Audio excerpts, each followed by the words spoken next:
Hmm.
Oh, it's Mud and Hippa. Did you hear me, Wolf? Woo. Hi, Mud. Hi, Hippa. I was looking around for my glasses everywhere, but...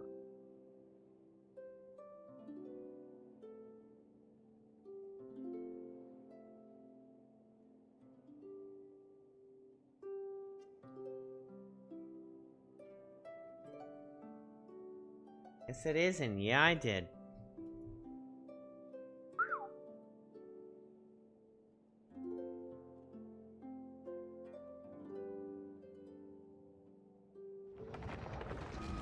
Neglected.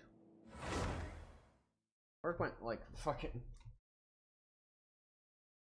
booby town.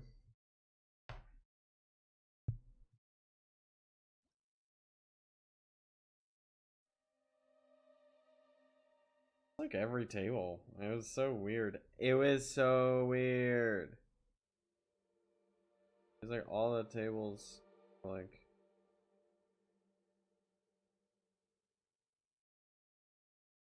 fresh. Funny you say that. Yeah, pretty much it was. It was like so many. A couple tables didn't. I mean, tipped like extra. But yeah, I pretty much like everyone's like 10%.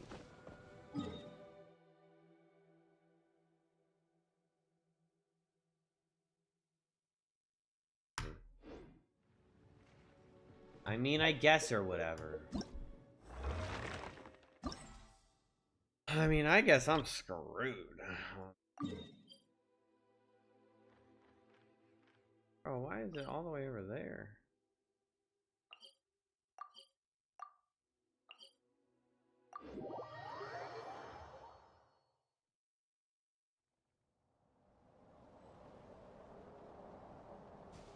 Huh?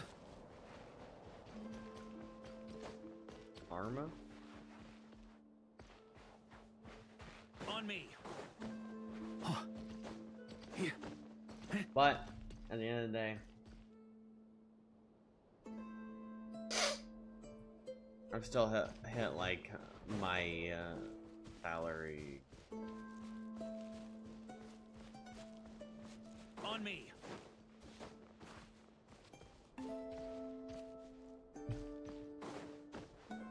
Huh? Here.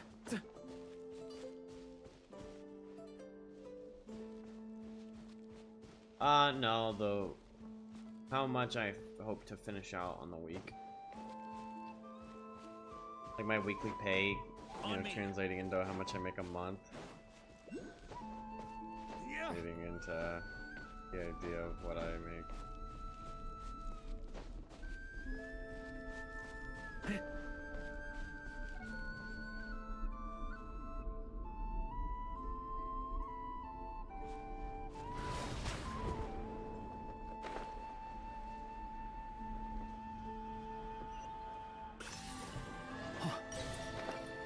Very random berries right here. Go pick them.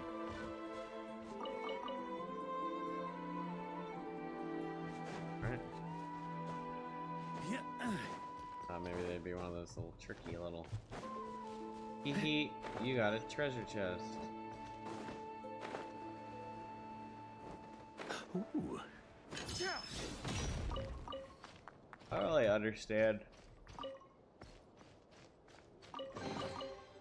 Any booze in there? Pour me a cup.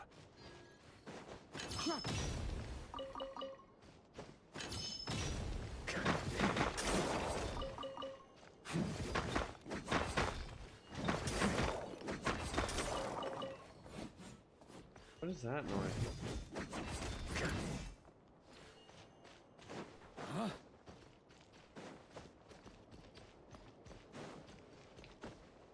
On me. Yeah, basically, like, I don't know. It doesn't matter anymore because I'm approved. Or, like, because I have my apartment and everything, but I just want to be certain that the amount of money I'm bringing in is sustainable. Which Ooh. it is. Really just surprises me. I guess default 20% always unless the service was terrible or great. Yes, that is what normal people think. Unfortunately, there are odd people out there.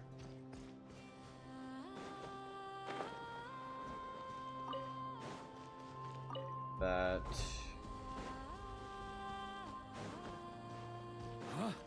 I mean, there's people that are broke, so they can't really tip, but then it's like your responsibility is to not go out to eat and waste money. Like, going out to eat is a... If you want it, I'm not gonna go be like, oh, this is a luxury, but in a way, that's kind of what it is. This isn't you. If you're like check to check, if you're broke, then the most responsible thing you can do is buy stuff from the store and eat at home. I mean, that is number one on like saving money, like price point, optimal money save shit, you know?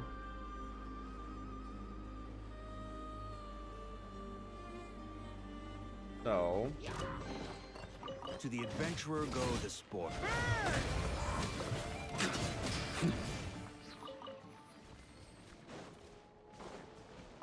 Huh? It's just I don't even care that much tonight. On me.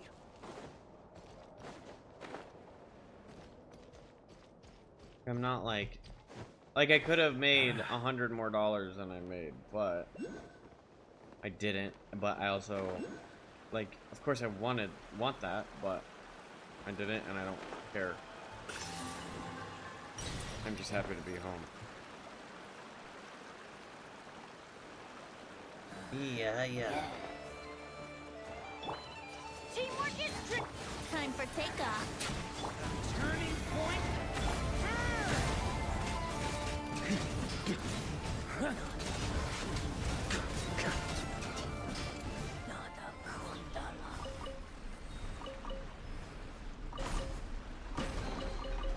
you want it, it's yours.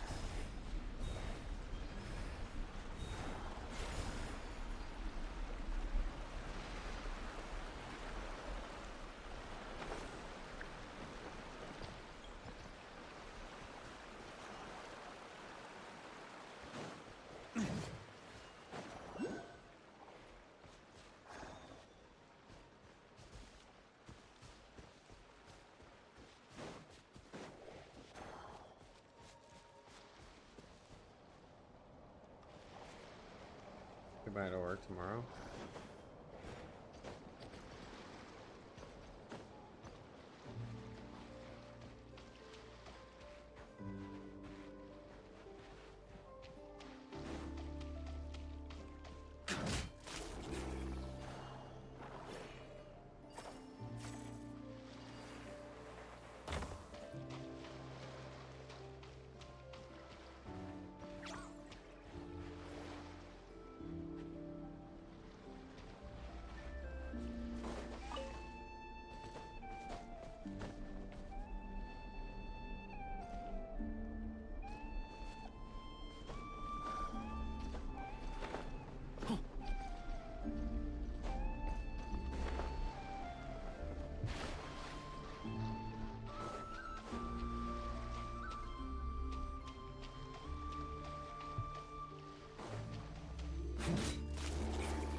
Not really frying for a new person.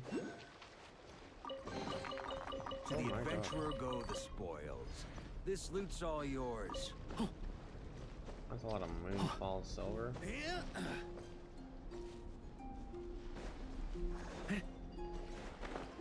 I am more like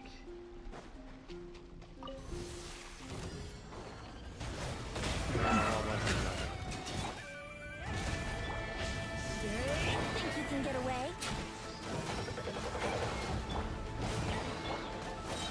Turning point.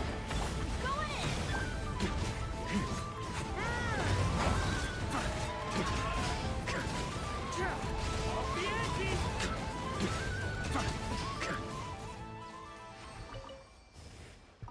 On me.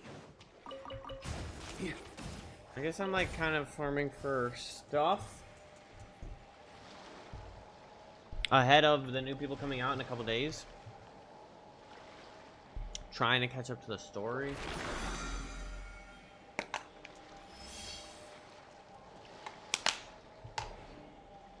I like to drink on occasion.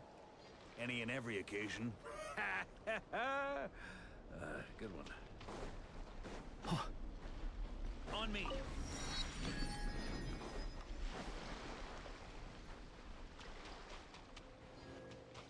Brother, do my feet hurt? We got ourselves a straggler. Stay back! Let's light it up! Teamwork is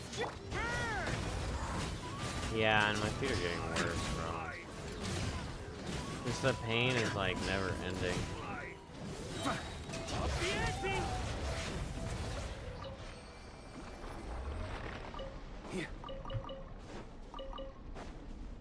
On me.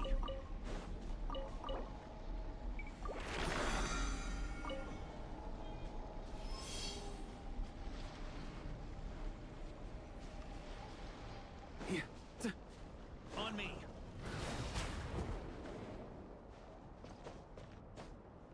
Yeah. Huh?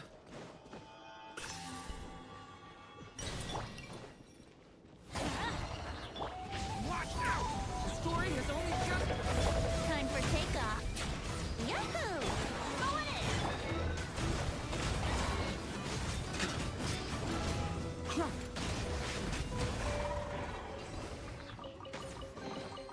So much more damage Adventurer now. go the spoils. This loot's all yours.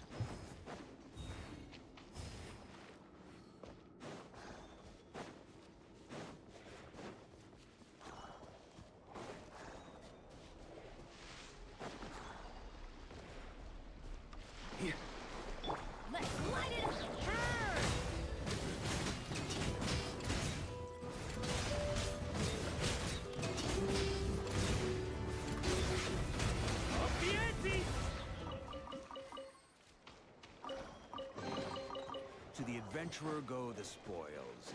This loot's all yours. Blackberry.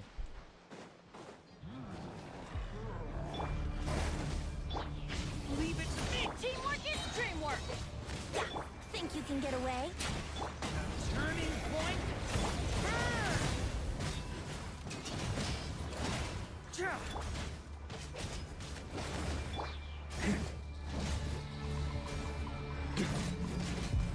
Maria sweeping it. Ha! Watch out! Here we go. Time for takeoff. Okay. Everybody stand.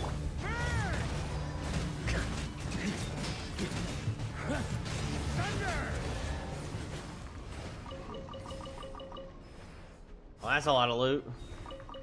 Too bad nobody uses that fucking Any booze in there? Pour me a cup.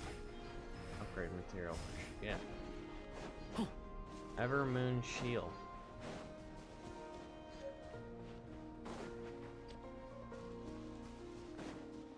Let's light it up. Stay.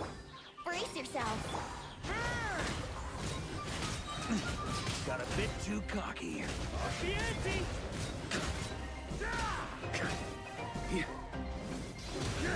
Flash!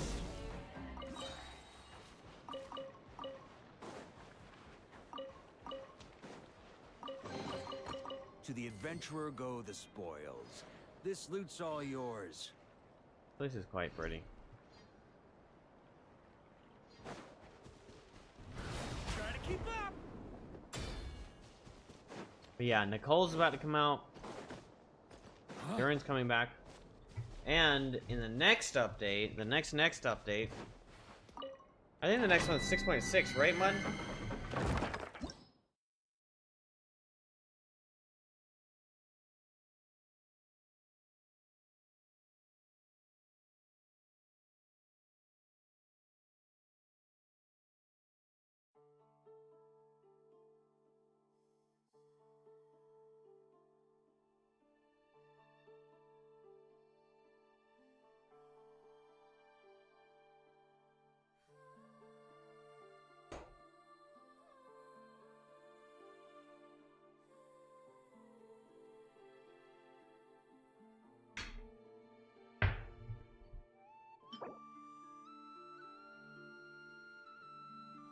I need to go for her weapon.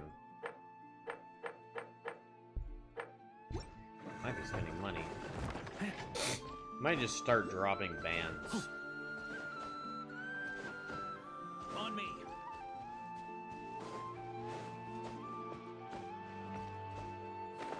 Let's just start paying a frivolous amount.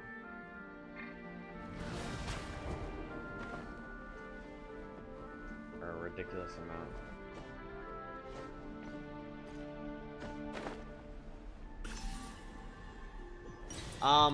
Lohan, I do want to play and get and play as. Cool. We gotta look up their kits.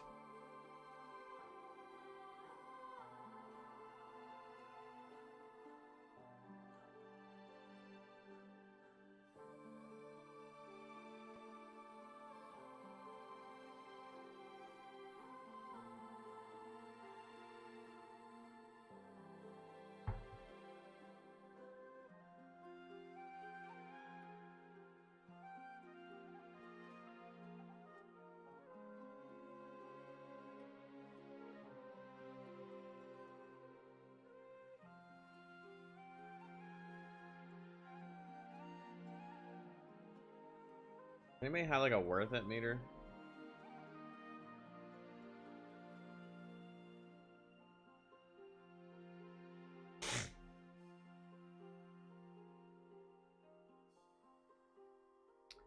New core for Hexar teams. Essentially core for multi dealer attack scanning. Think of her like a more nichely designed Bennett, but with higher potential. Team-wide attack buffer coordinated attacks. It's fairly reliant on being played alongside at least one other Hexar teammate in order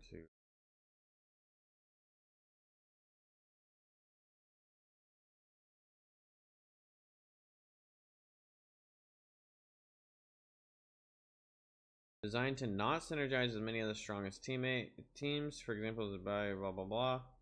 However, this allowed her to ironically let her niche cast a fairly wide net just because someone is elevating the very best team. Doesn't mean they aren't elevating a ton just below them.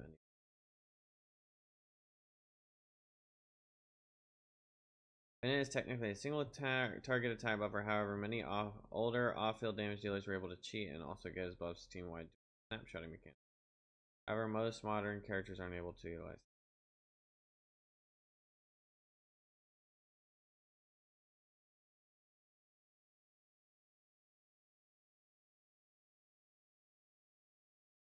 A big damage increase.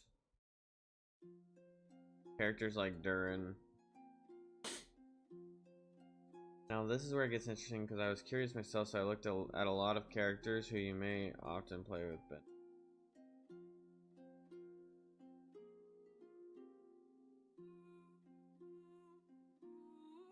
almost every character that would use Bennett would prefer a shielder over a healer. Durin, I mean, Old Buddy is a perfect example. Funny because most of the characters I pull out, I own, are on this list.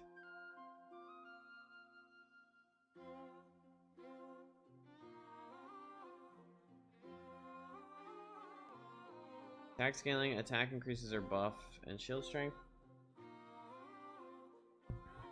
Skill creates shield and provides attack buff. Skill also creates high amounts of pyro particles. Burst is optional but provides coordinated damage.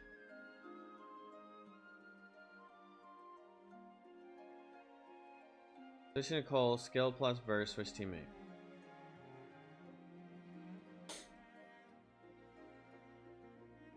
Shield strength is comparable to Zhongli, just like Zhongli, who is generally built through full sending as much HP as possible. Cole is built by full sending attack. 3.5 to 4k attack this early. Nefa has virtually identical base shield multipliers to Nicole. However, players normally build a Nefa not just with attack but other stats like crit too.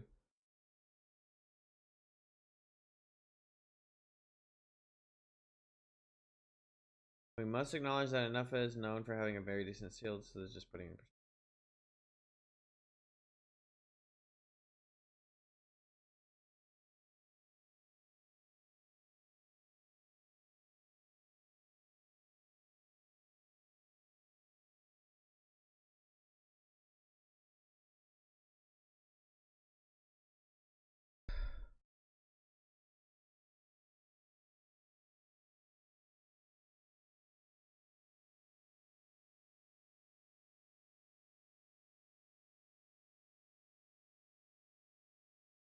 Damage of these coordinated attacks based on the on-field character's attack, crit, curve.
Hi, Sage Oblivion.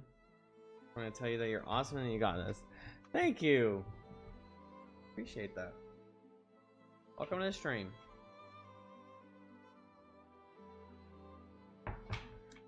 Trying to spread some positivity and love here. That's very nice of you. Thank you for the follow. Sage Oblivion is now following. Welcome to the family. Sage Oblivion. Welcome, welcome.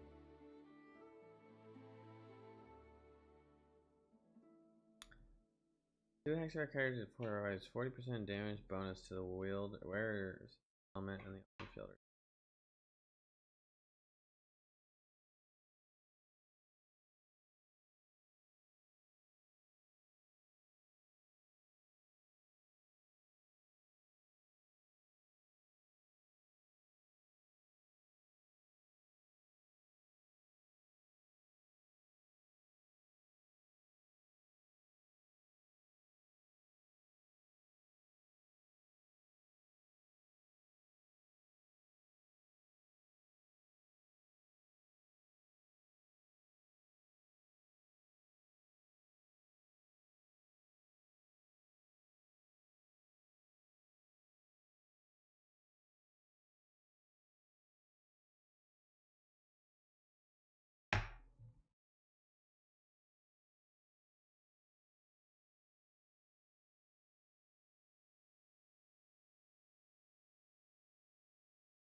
How bad is the game mixtape? I have no clue. It looks really, really bad though. At least it looks like something I would never touch with a...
I just don't really know.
It's funny that they're making this 5-star character this late in the game and it's still like...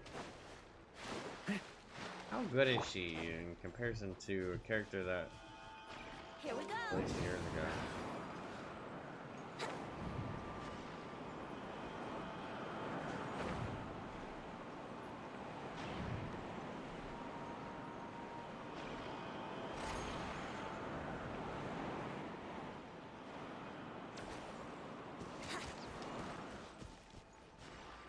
Yahoo!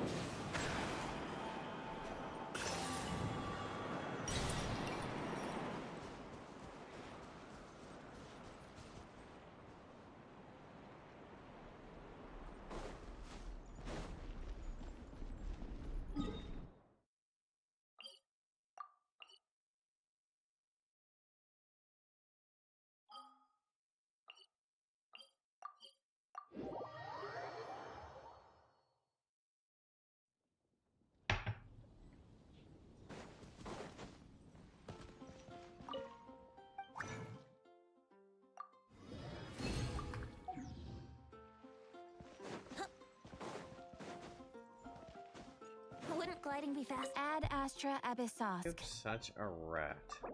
Thank you for complete. ask.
For solid right now.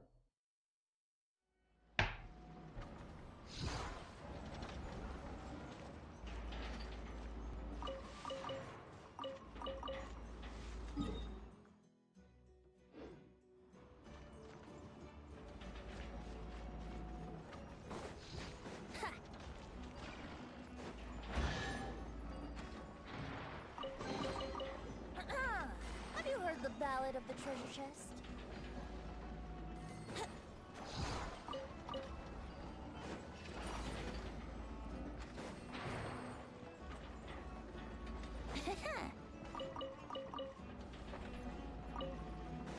Wouldn't gliding be faster?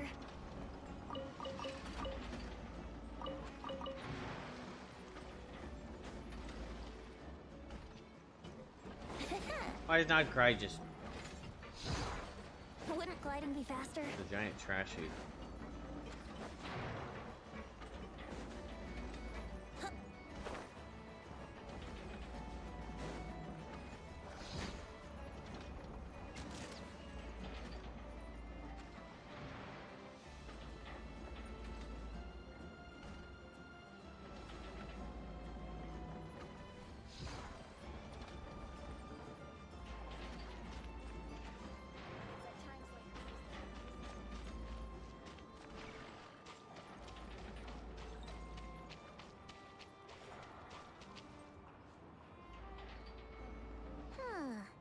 It just occurred to Paimon, if we were looking to put out a missing spaceship commission, or to learn more about Notcry, wouldn't it make sense to drop by the Adventurers Guild? Stop loving me. The guild is located in Nasha Town. Simply follow this road and you'll reach it.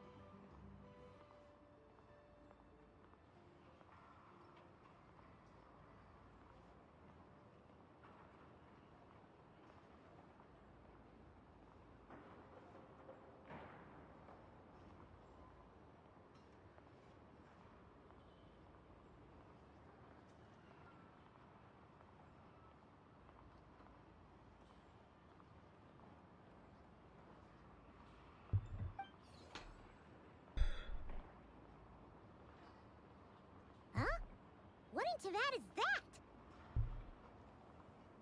That is Looks kinda like a Sealy, floating around in the air like that. That is a kuhanki, a species unique to the land of Notcry. A Kuhenki? Does she have something to do with the moon, too? Indeed it does. According to the Frost Moon Scions, the indigenous inhabitants of this land, the kuhanki, are said to be familiars of the moon goddess, leading those who walk in the moonlight's glow to things of great importance. The moon goddess? Don't all people here worship the Tsaritsa? Although Notcry lies on Snezhnaya's border regions, the people here have held their own unique beliefs since time immemorial. As I mentioned, everything in this land shares a deep connection with the moon and the sky above. The Solo beliefs of the Wolf, Frost what's Moon up? Scions seem to date back to the civilization of the angels. What's up? According to the documents in my database, even the 7 Archons did not exist at that time. Wow! So the origin of their beliefs goes back even further than the Archon War? Correct. At some point, you may come across some statues of their goddess. The Frost Moon Scions carved these as well. Hey! Looks like she's floating away! I suggest you follow her. The probability of an ordinary person encountering a kuhenki lies in the single digits. Many here consider them heralds of good fortune.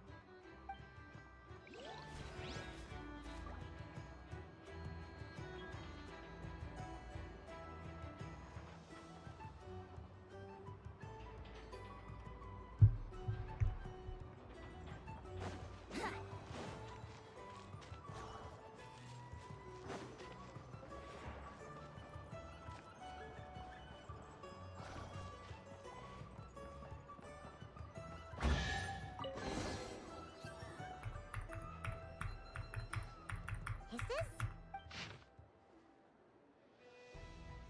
Are there any particular points of interest? Oh, it all looks pretty interesting to Paimon. If we have time, she'd love to see... pretty much everything. Recalibrating route. If we What you keep doing, following the Solo current Wolf? path, we will arrive at an area of scenic beauty. From there, we will be able to identify both the Adventurers Guild and several must-visit specialty stores. Yikes.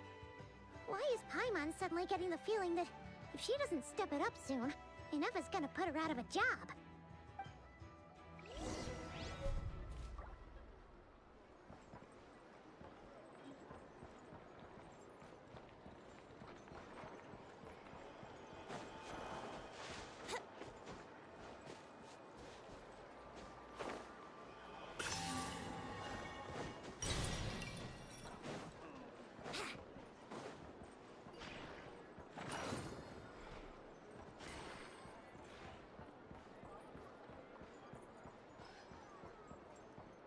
Said one more game. I got first and put me at 98 LP, so I guess I'm gonna play one more, win or lose. Yeah, but if you lose, you'll still be within one game of upgrading. You gotta play one more again.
fun little thing.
There's a chest I was looking at, and it's just disappeared now.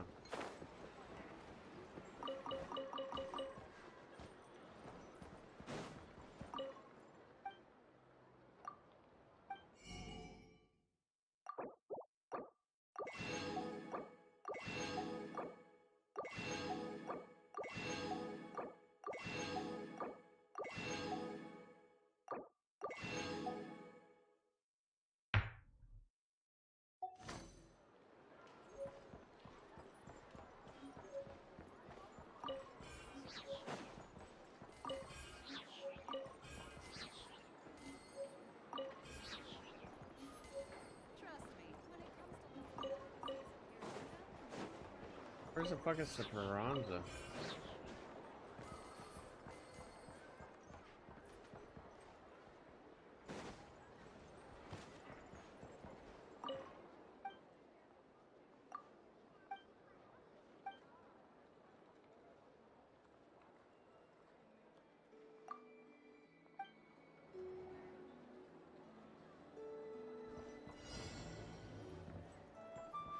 Let's play!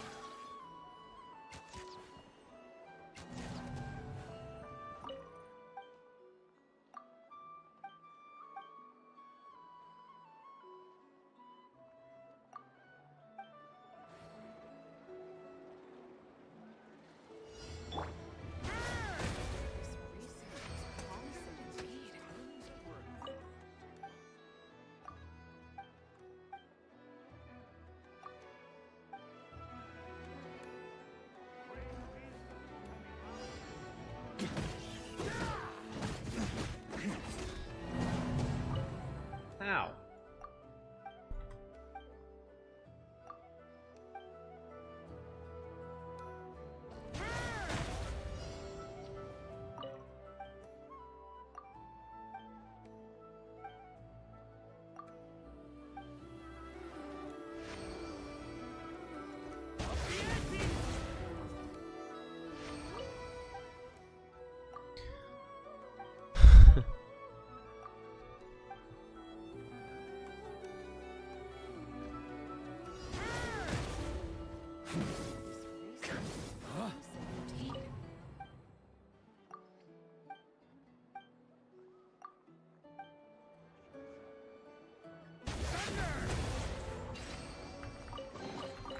If you want it, it's yours.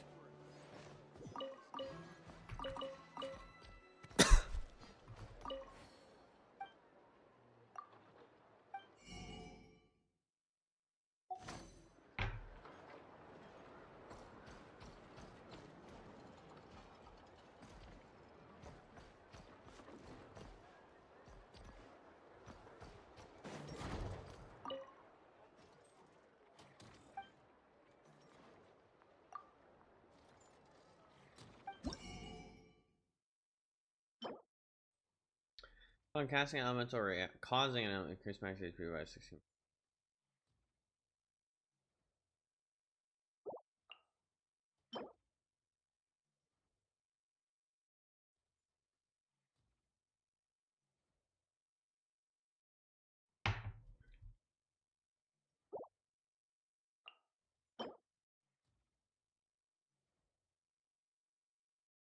Bloom damage is increased by 48%. Bloom.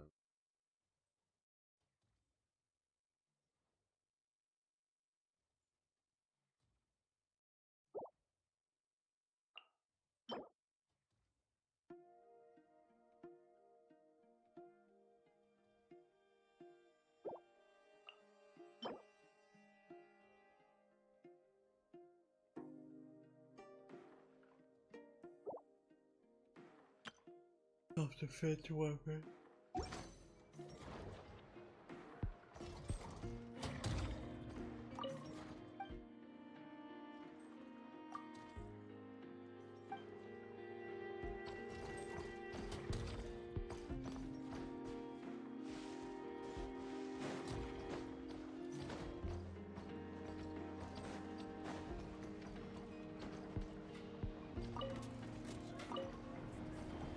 Go up.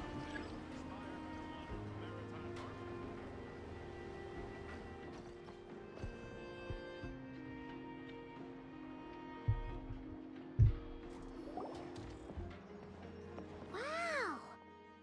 Nasha Town actually looks pretty big from here.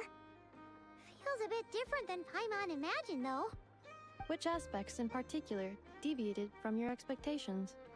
Well, Paimon keeps hearing people describe Notcry as an adventurer's paradise. So, she kind of thought it'd be a bit more picture perfect somehow. According to legend, there was indeed an era of peace in Notcry's past, the age of the Fae. Tales of those ancient heroes are still told today.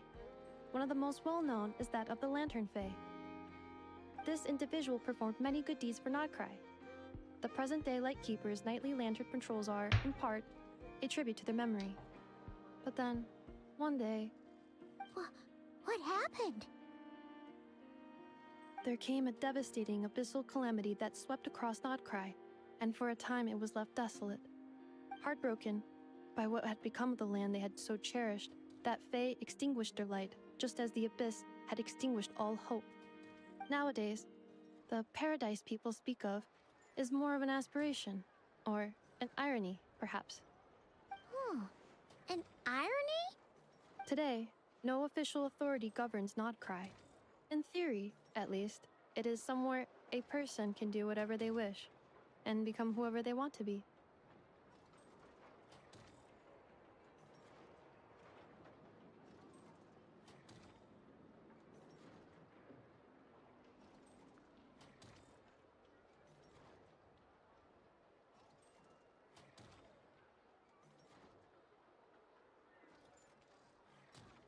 The Adventurers Guild is just over there, in Nasha Town's Central Plaza, and the flagship tavern is over that way. Hey, what's that building over there? You know, the biggest, tallest one. That is Aino's Boom and Blast Kuvaki energy cannon. It gets activated when the wild hunt threat level outside Nasha Town reaches a certain threshold. But according to the scan I just ran, the energy cannon appears to be malfunctioning, likely due to a recent discharge. The Wild Hunt? Isn't that the abyssal calamity you mentioned that's specific to Notcry?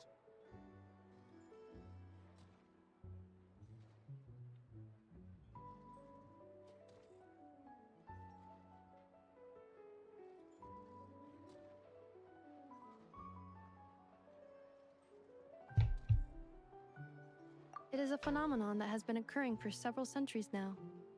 Yet the time and location of wild hunt attacks are seemingly random. At first, it was more of an old wives' tale that adults used to scare children. If you don't start behaving, kid, some night, the wild hunt's gonna come for you. Listen, Wild Hunt? Are we playing do you Witcher hear that? 3? That weeping in the fog? Those are the cries of a young woman being dragged away. You're saying people actually hear things like that? I have not witnessed enough wild hunt attacks to give a statistically sound answer, but the oldest legends say that all people saw was the ghostly shadow of a woman in the mist.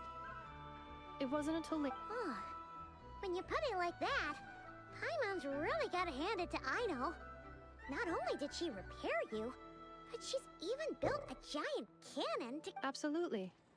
Aino is very impressive indeed. Anyway, according to my schedule, it is time I took you over to the flagship. Oh, sure. After all, We shouldn't keep Varka waiting. Well, Paimon's not sure if he'll actually show up at the bar this early. Any o'clock You're is right bar about that. o'clock.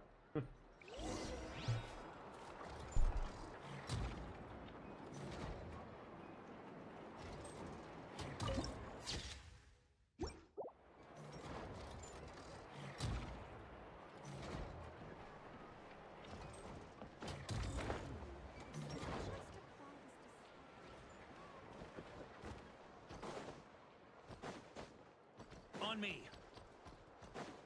Huh? Yeah.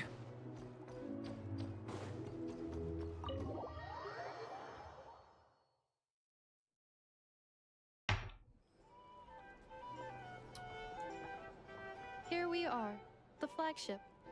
Varka told us to meet him here in his letter, right? Let's see. Varka? Varka!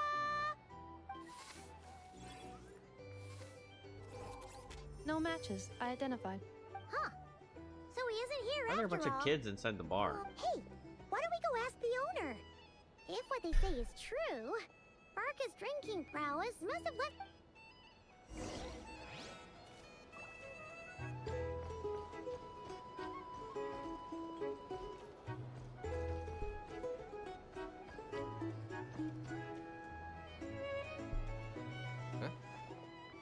Well, well. If it isn't the ineffable Ineffa. Hello there, Demyon. You know each other? Of course! Ineffa's a regular here at the flagship. So, robots are into booze too? Not at all. The energy conversion efficiency of alcoholic drinks is very low, and most of them are full of impurities. Still, I can affirm that your berries and fried meat deserve a solid 9.12 out of 10. It has Aino's approval too. Funny that you should mention that. While you were away in Natlan, Varka would come in here every day to pick up a serving of berries and fried meat for Aino. Aww.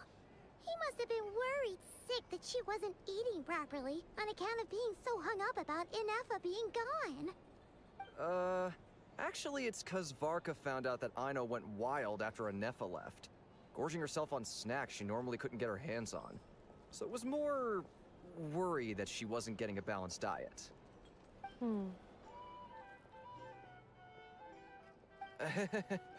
Think I might have just put my foot in it. Anyway, since you're back from Natlan, these two must be the ones Varka mentioned. The Traveler and Paimon, yes? Yep, that's us. So, from the sounds of it, you must be a close friend of Varka's too. Varka?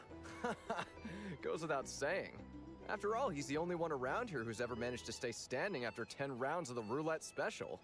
Paimon can't believe he's made such a name for himself. Though, guess it's hardly surprising how.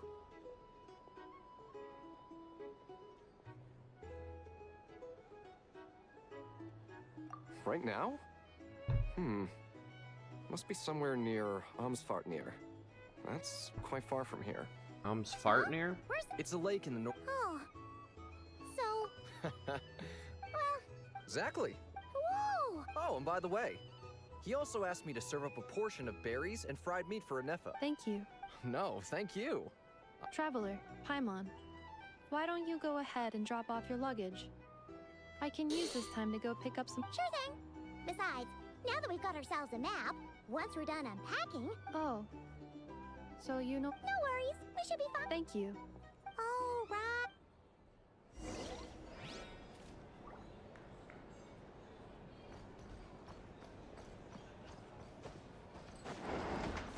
Noisy here.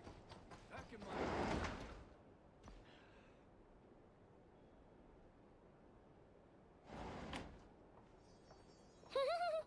Feels pretty nice having someone sort out our food and lodging for us, huh?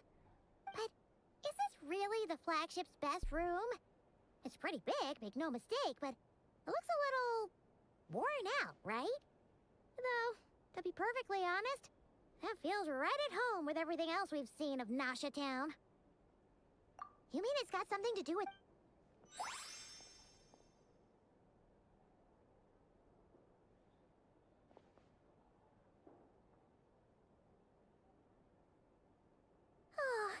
Should we try the berries and fried meat too? Ah. Oh! Sorry about that. Paimon wasn't watching where she was going. Please, there's no need to apologize. If anything, I'm the one who should be sorry. Clearly, I shouldn't have gotten lost in my thoughts in the middle of a hallway. Wait a sec. Are you staying in the room next to ours? Ah, quite the perceptive one, I see. First things first, allow me to introduce myself. My name is Kirill Chudamirovich Flintz, but please, just call me Flintz. Whoa! That's an impressively long name for sure. Ah, is that so? Names like mine ought to have been fairly common in Snezhnaya, at least in the past. Would I be correct then to assume that the two of you are travelers in the... Yep, you sure would be. Paimon is Paimon, and this is the Traveler. We've been to a bunch of nations already, but we only just arrived in Notcry today. What a rare honor it is to meet such worldly travelers.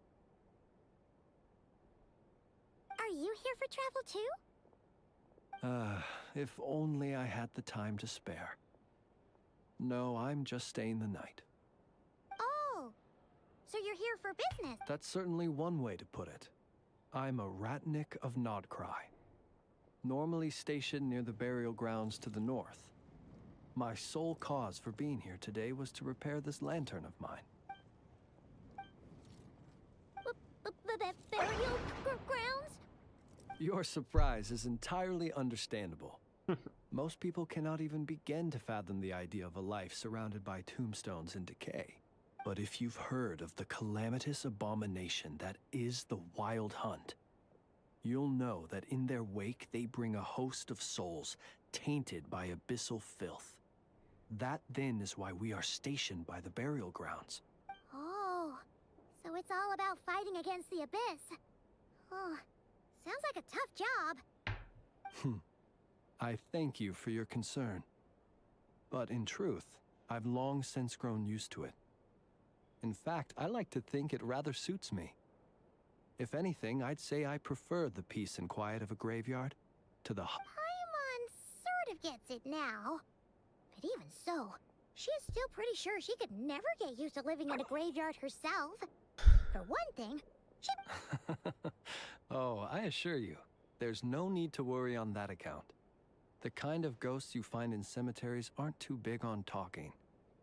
But even when they do, they're usually far more discreet than the living. Well, would you look at that? Who'd have thought we'd end up chatting this long? Forgive me, but I must excuse myself, for the time of my appointment draws near. And in terms I'm sure you'll understand, a lanternless Ratnik is like a mapless traveler. A serious conundrum indeed. Oh, sure. In that case, you go right ahead. We won't keep you any longer. Not at all. You're always welcome to come visit my grave. I mean, the grave I stand watch over. Your visit would bring much needed light to that place of final rest. He says that with Right. Well, his demon face on. Then allow me to wish you a traditional Ratnik's farewell. Ugh. Jeez. What a weirdo. Not to badmouth him at all. In fact, he seemed pretty cultured, but at the same time, kinda spooky? His lantern? No, not really. Huh. Guess you've always had a nose for stuff like this. If you're worried, you can always ask him the next time we cross paths. Hey, don't you start spouting all that weird stuff too.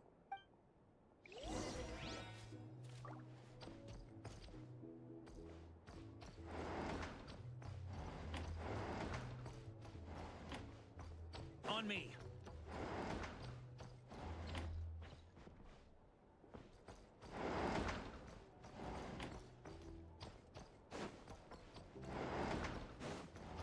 You're here to sign up with the Fatuid. Make sure your paperwork is all in order. It's so noisy. Back in my day.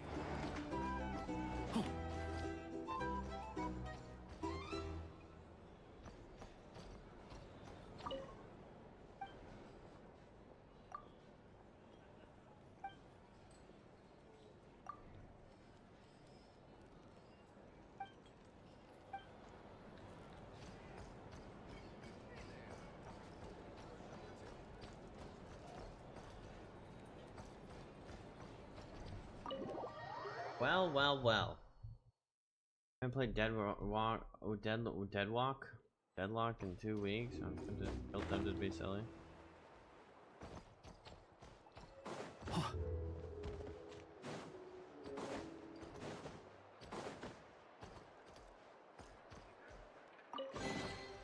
To the adventurer go the spoils. This loot's all yours.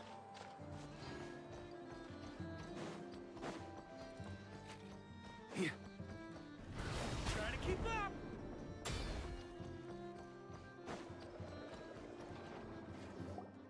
Llama. Paimon almost forgot something super important. Oh my god. Were we gonna go try out the berries and fried meat? But now, heading all the way back to the flagship feels like such a waste. Please, accept today's boon. Come night or day, may the blessings of the moon goddess shine down upon you. Huh? What's going on over there?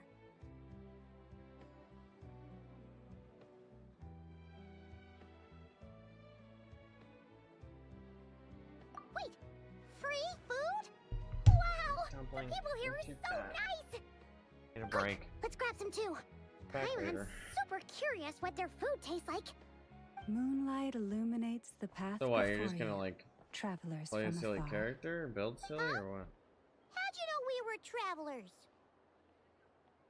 Just now were a song the birds in the sky, singing of your wanderings.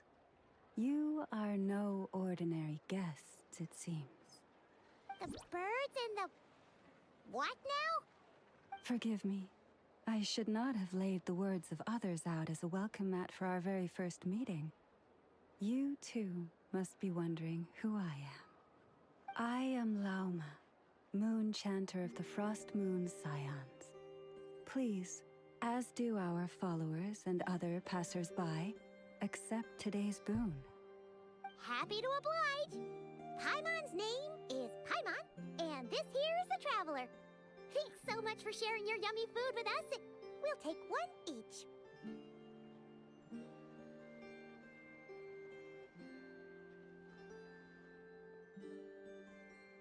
Think nothing of it.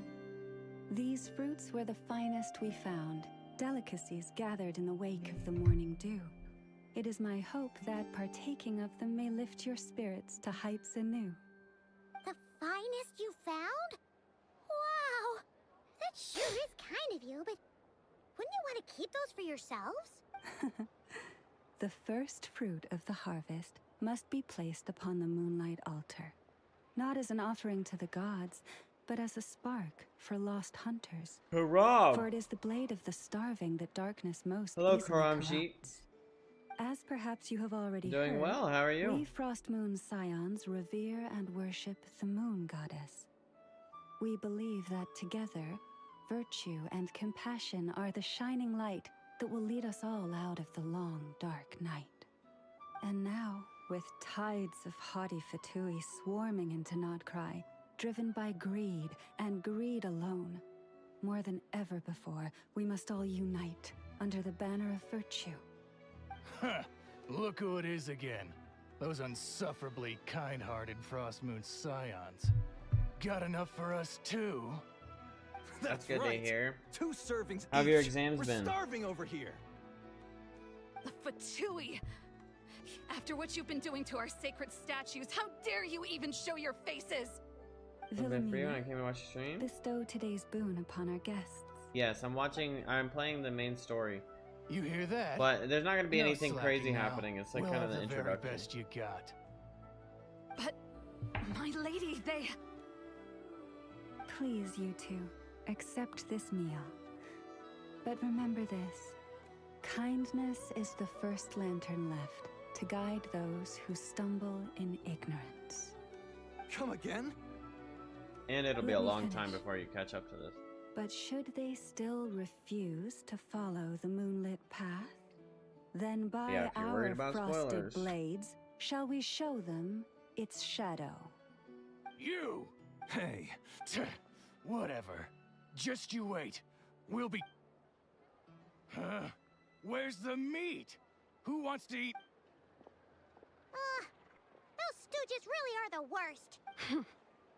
Ever since they came to Not Cry with all their weird equipment and built that so-called experimental design bureau, our lives have been turned completely upside down. Judging from how they reacted just now, it seems the Fatui already know who you are. Well, we have gotten in their way in pretty much every nation we visited, so we're probably at the top of their blacklist by now. I see. Then, on behalf of the Frost Moon Scions, I thank you for the goodwill you have shown us.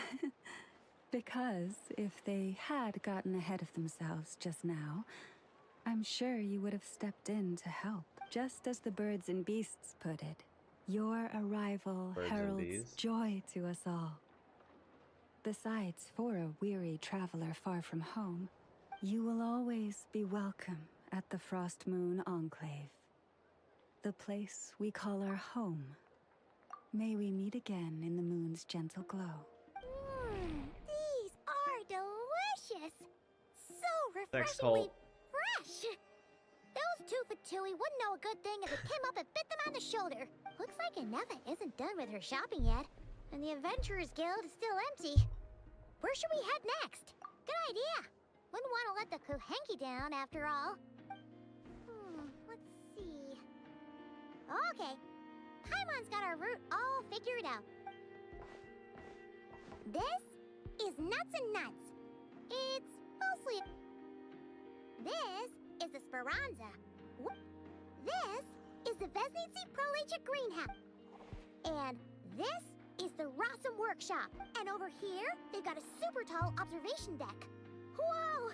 Take that way's north, and that looks like something built by the Fatui? And then over there to the west, that must be the place Lauma mentioned. So, what'd you think? Hey, come on! What it kill? Huh? Look! There must be someone at the Adventurers Guild now. There's our... Looks like we'll finally be able to ask about your spaceship. Oh, or was there anywhere else you wanted to stop by first?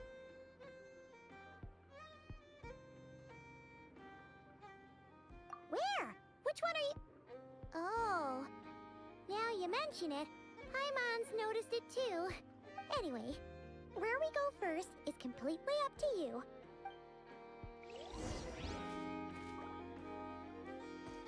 Huh?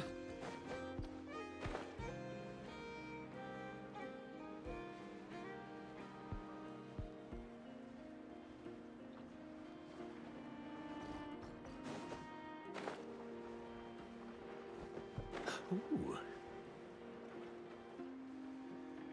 Understand the noise he makes.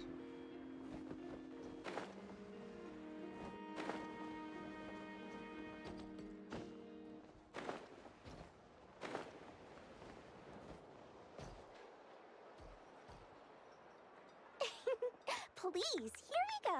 Dory. And if you ever need anything else, don't forget to make the great Lord Sangama Bay your first port of call. Oh dear. Of course it's the real deal. Everything you'll find here is 110% real, meaning every one of my deals is as real as a deal can... Wait a minute. Well, if it isn't my two most valued clients. Worst character ever. And with no small thanks to your munificent patronage. Come. How could you just sneak into Not Cry like this without telling your dear Lord Sangama Bay? If I'd known early... Thank the Archons we... Oh, come now! You know as well as anyone how impeccably and conscientiously above board I am. Well, Rhaegar, a clever merchant always has a backup plan. Or two, or three up their sleeves. As the saying goes, a rabbit with many burrows fears not the hunter's arrows. A merchant with stores galore hears no sincere... We literally... What's that? Information, of course. Information about Not Cry. Locked securely in the otherwise impenetrable vaults of the Lord Sangama Bay's brilliant mind.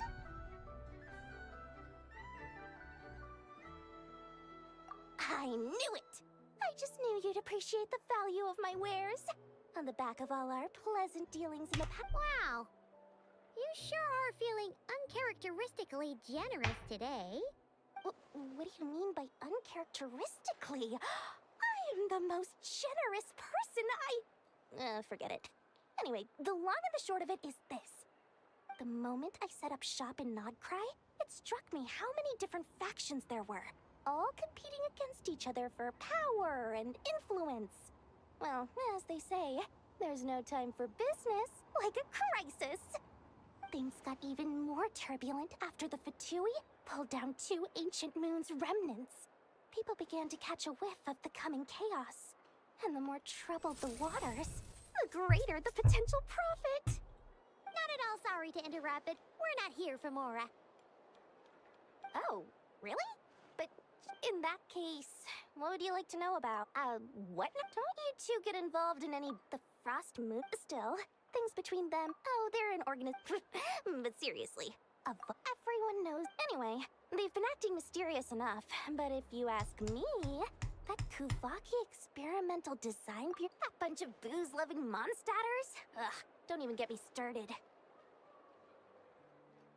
As fellow Outlanders, I thought they'd be easy pickings, but somehow, every single one of our business negotiations wound up at the flagship.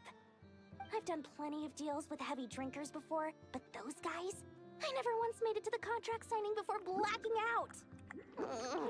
I'm getting flashbacks of the hangovers just thinking about it.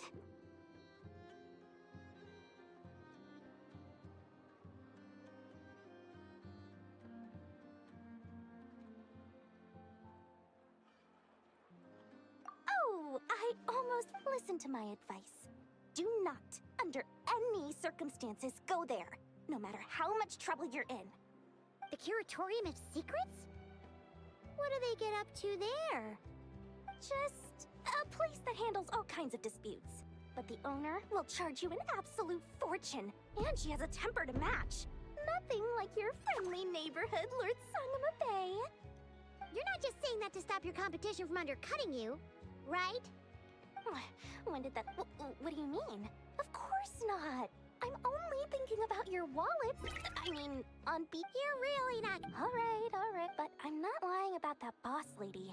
Not only did she make it into my top 3 people not to mess with in Nodcry, she's also in my top 3 people most eager to trade in favors. Seriously? Fine. But when you realize... I just can't listen to Dory dialogue like this. ... what?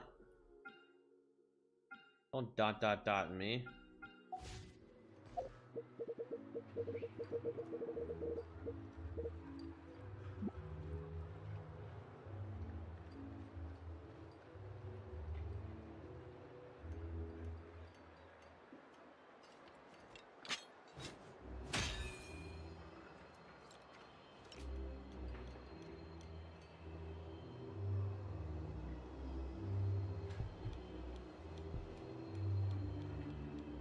My favorite character?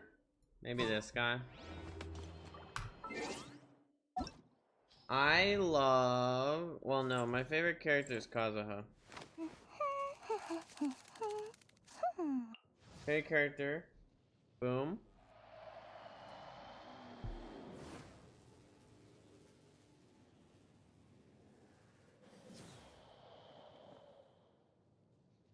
Boom. Boom. Boom.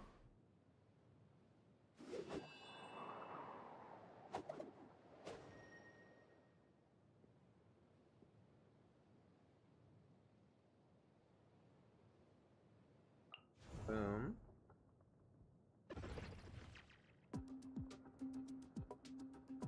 Boom.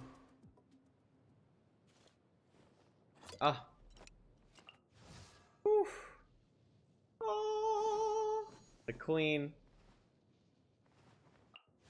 Boom.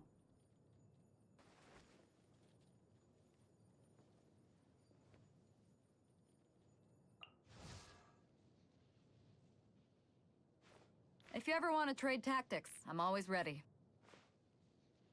Arciloino? Arlecchino? I do very much like Arlecchino. It's actually very, very, very cool. Awesome.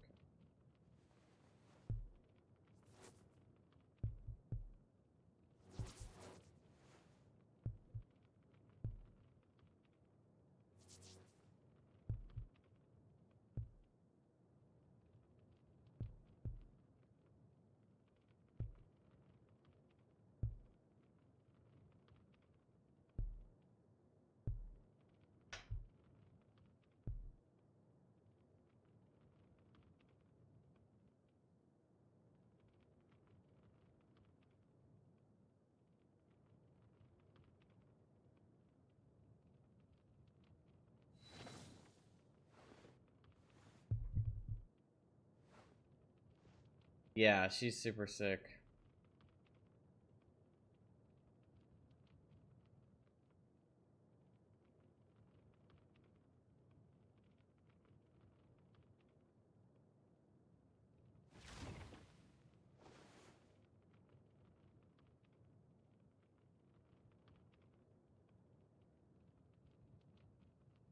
This is female.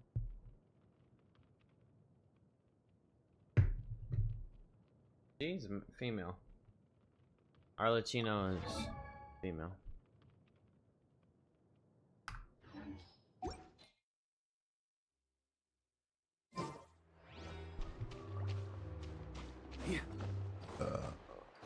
Actually, Durin isn't one of my. Cool.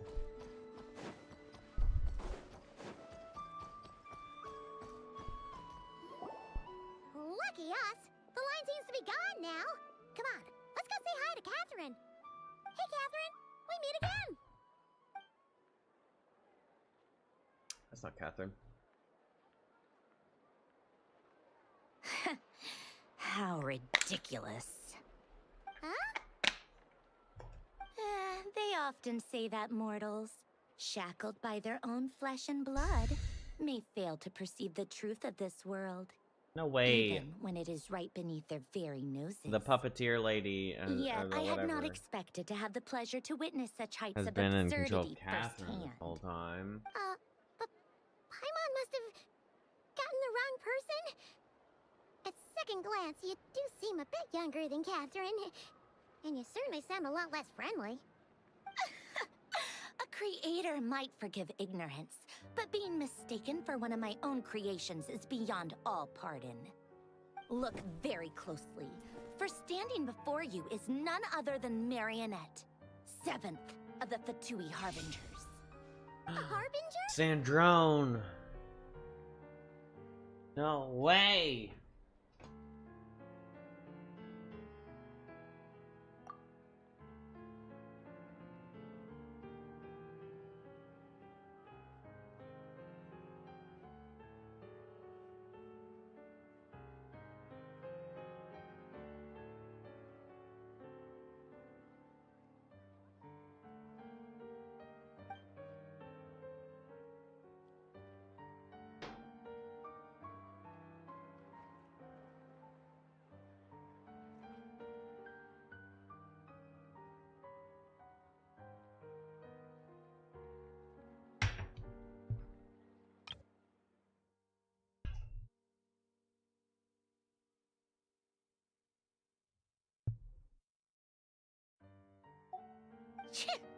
Today's encounter is merely a courtesy call. A friendly warning, if you will.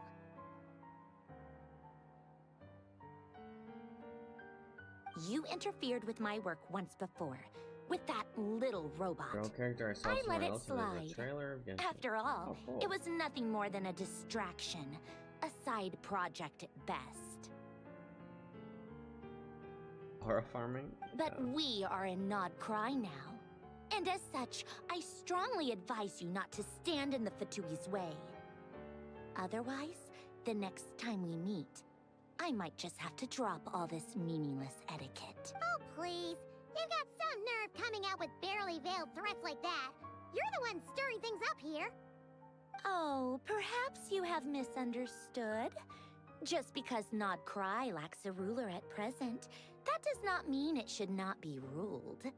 We Fatui are simply establishing a new order. Yeah, right. More like shady experiments, judging by your massive creepy research facility. I've said what I came to say. What you do next, only you can decide. So why don't you start by using your already limited processing capacity to calculate your even more limited options?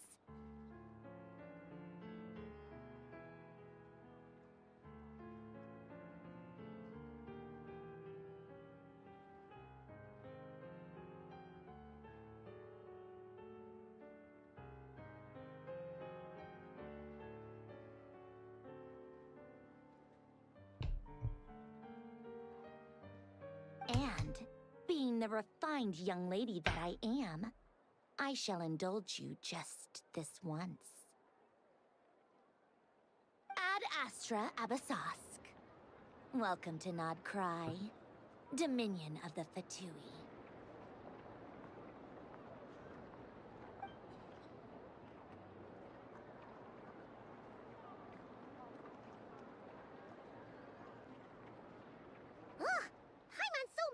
Now, how can anyone so obviously evil be so annoyingly self-righteous? But if a Fatui Harbinger is here to greet us in person, that can only mean one thing. We'll have to be extra careful from here on out. Paimon hates feeling like she's being watched. Hey, the real Catherine's back! Ad Astra Abyssosque. How may I help? I will do everything I can to assist you. You're so much nicer to talk.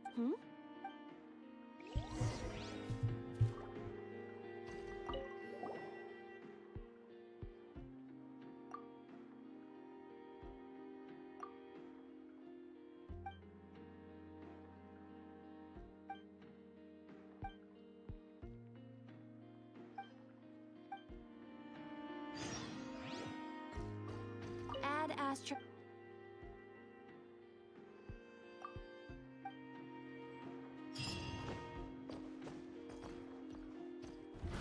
Try to keep up.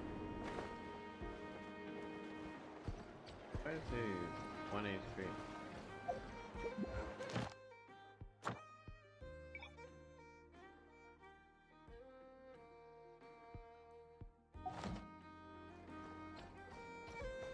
Get me some alpacas. This land holds nothing. Seems it's ready, maybe gonna during the live stream, but during the stream, I guess a few times. Good night. For the live stream. Alright, nice to talk to you. Goodbye, Karam. Thank you for spending time in the stream. Hello. Appreciate you. I was just about to start tracking your whereabouts. Did you manage? I did. Never. Any progress? No. One possible explanation is the vast stretch of time that has elapsed.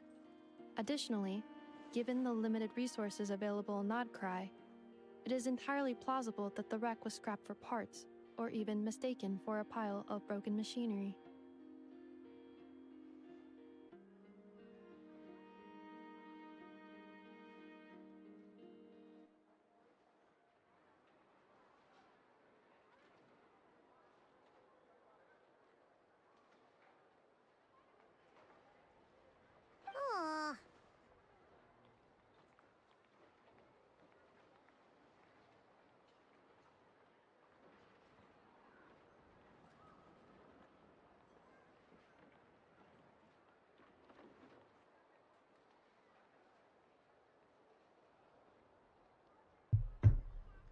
Understood.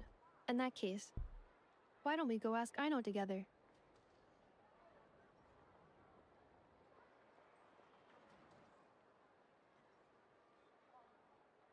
After all. Good point. Understood.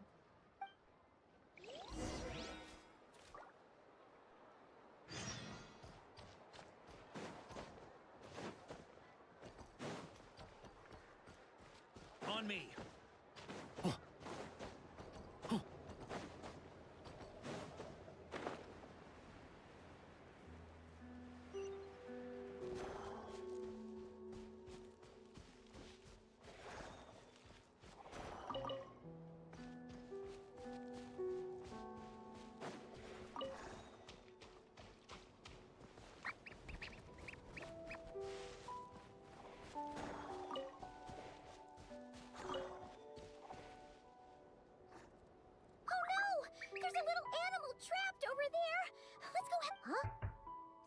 The tides of Kuvaki affect everything in Nodcry.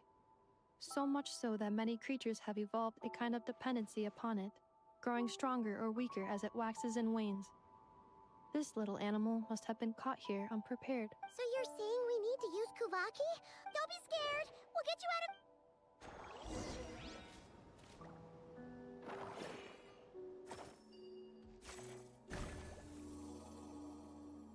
Oh, it worked! Off you go now, little one. Don't go getting yourself caught again.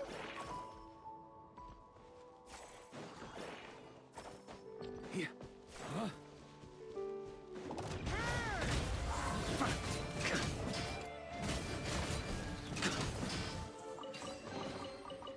Any booze in there?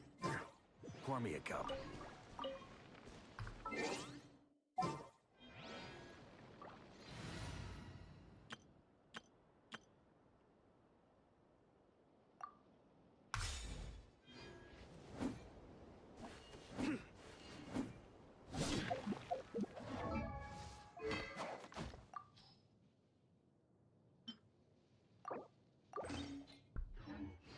I wish I could just get another primordial. Oops.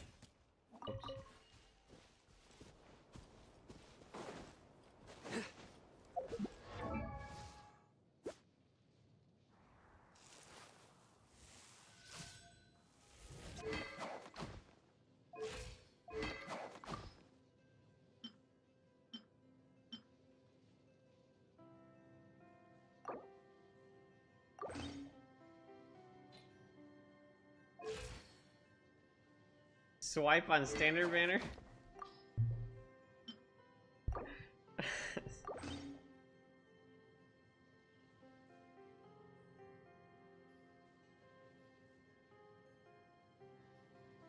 While in possession of the maximum possible, and then damage dealt is increased by 12%.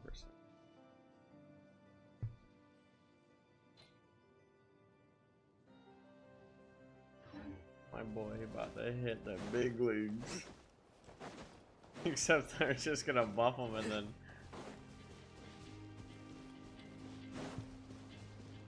not gonna have a character.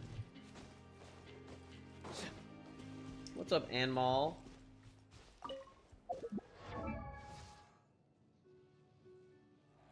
I keep seeing like little things on Twitter like, oh, so-and-so's leak.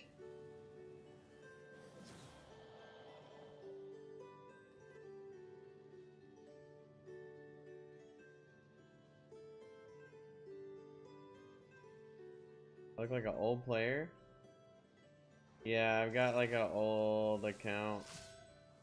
I just recently got back into the game. It was like, I saw something, it was like worthlessly's buff.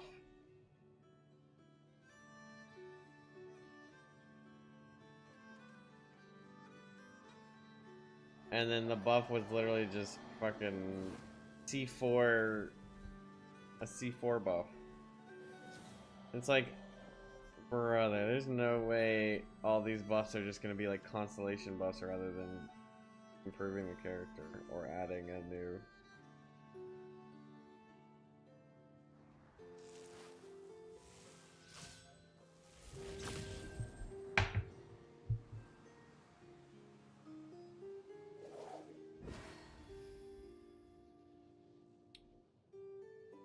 If I can find.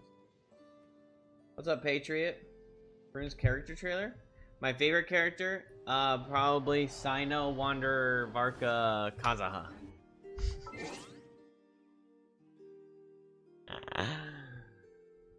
That's a lot of favorite characters, but I really love Sino Wanderer and Kazaha.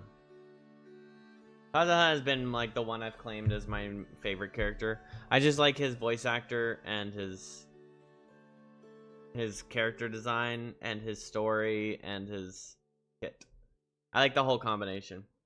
But Varka coming out has really like kind of upended, because they did really well with Varka, I think, as like a character, and his kit is really cool. Prune.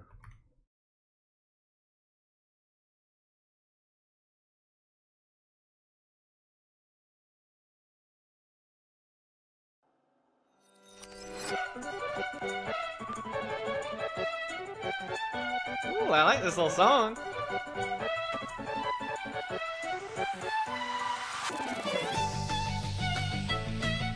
Ready to hunt some witches. Get out of here.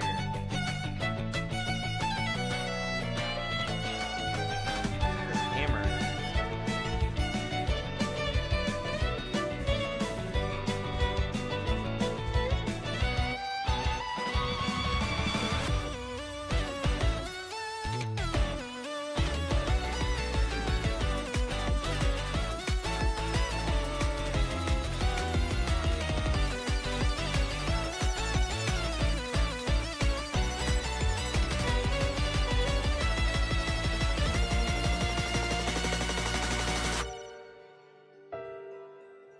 She like a big bang if Clee's you want. sister? I'm not giving up. Gotcha. Nowhere to run. Blazing delight. Wait, is she a Claymore user? How many tiny little boppers are gonna be Claymore users? Is it just because they like making the tiny characters swing the big sword? Ring-a-ling. Sparks and flash. You're done. Hammer time. I don't know. She's swinging that hammer. I just assumed she was gonna be a Claymore Treasure user. hunts are for kids. She's Catalyst? Okay, never mind. She uses a catalyst, but she swings a hammer, so it's kind of like WUWA doing their like character change shit.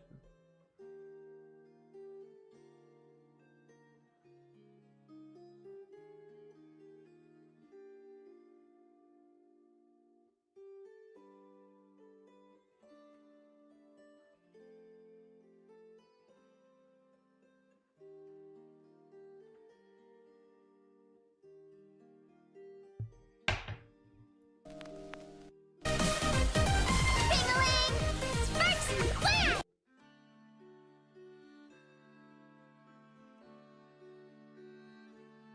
I guess it's kind of like Varesa. She uses a catalyst, but uses her at. That's kind of funny.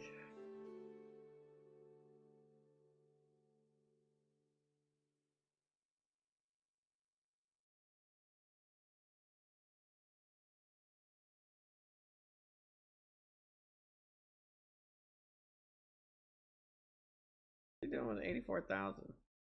I had 84,000 on. Went undercover as a cashier. Oh god, bro, seeing Mr. Beast's face just like icks me. Gives me some ickage.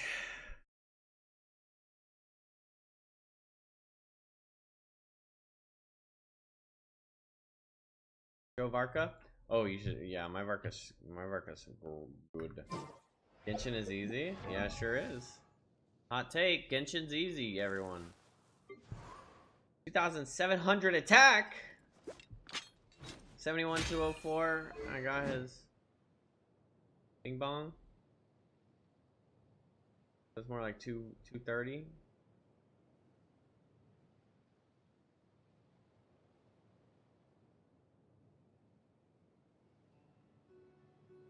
Next 4 stack 7 times 4 is 8. 30%. This is like 35 for damage. Yeah, my Varka's my strongest character. Varka team strongest. Second would be Arlecchino. Third Wanderer. Fourth Alhaitham. Weapon will be better on Sayu.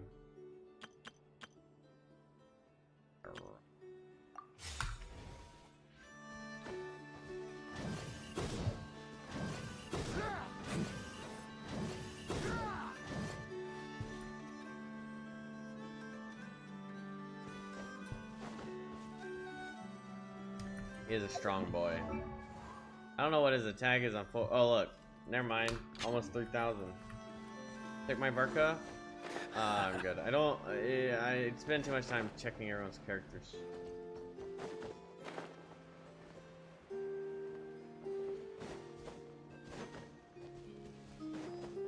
Where's Where's my Varka almost dead? My characters are always almost dead. It's actually been Mud's greatest problem with me. You pooped twice today? That's really healthy. Congratulations. On me.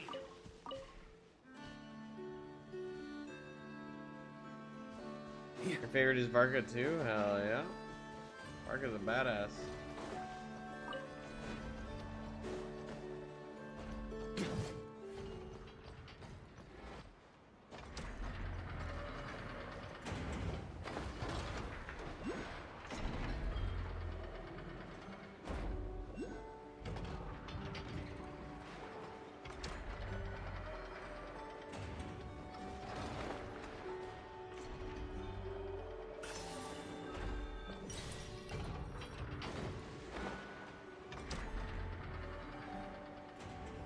Yes, I am not in Asian servers.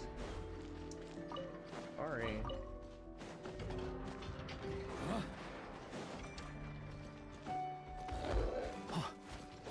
Don't kill me. Bad rhino.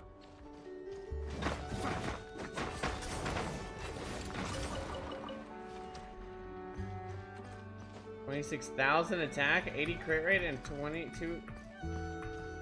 Whoa! How does he have 26,000 attack? That's crazy. Yeah, I think he could use some better, better roll here. So I guess I could just try and.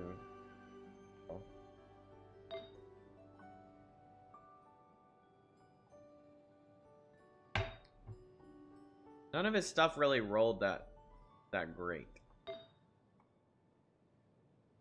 This rolled great.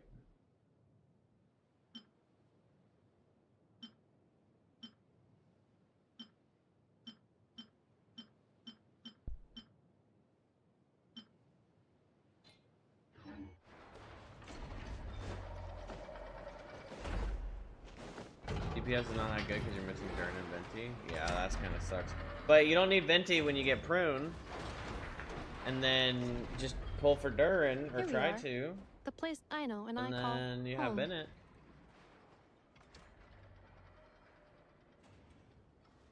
Whoa!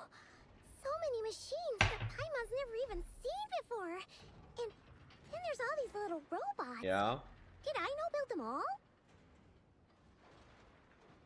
I did a That is correct. Aw. Well, you were gone for quite a bit. on Abyss, She must have I missed did you. a melt for 400 or what was the fucking number? It was something insane. Billy was here. I missed her too. I want her to see. Let's not keep her waiting any longer then. Come on. Oh, you got him C1?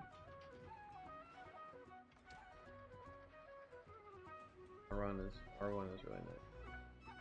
Who's your favorite character, Senpai Blank? I know. I'm back.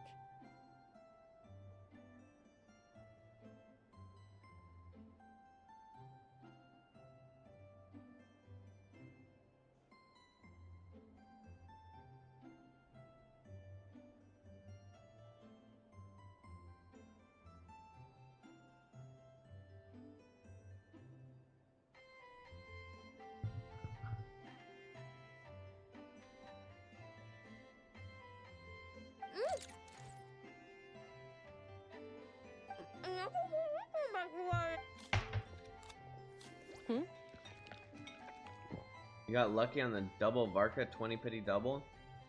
Hell yeah. I did that with Fiorina. I got a double Fiorina. That's significantly earlier than I expected. Like a whole 30 minutes at least. Everything went very smoothly, which saved me quite a bit of time, so I...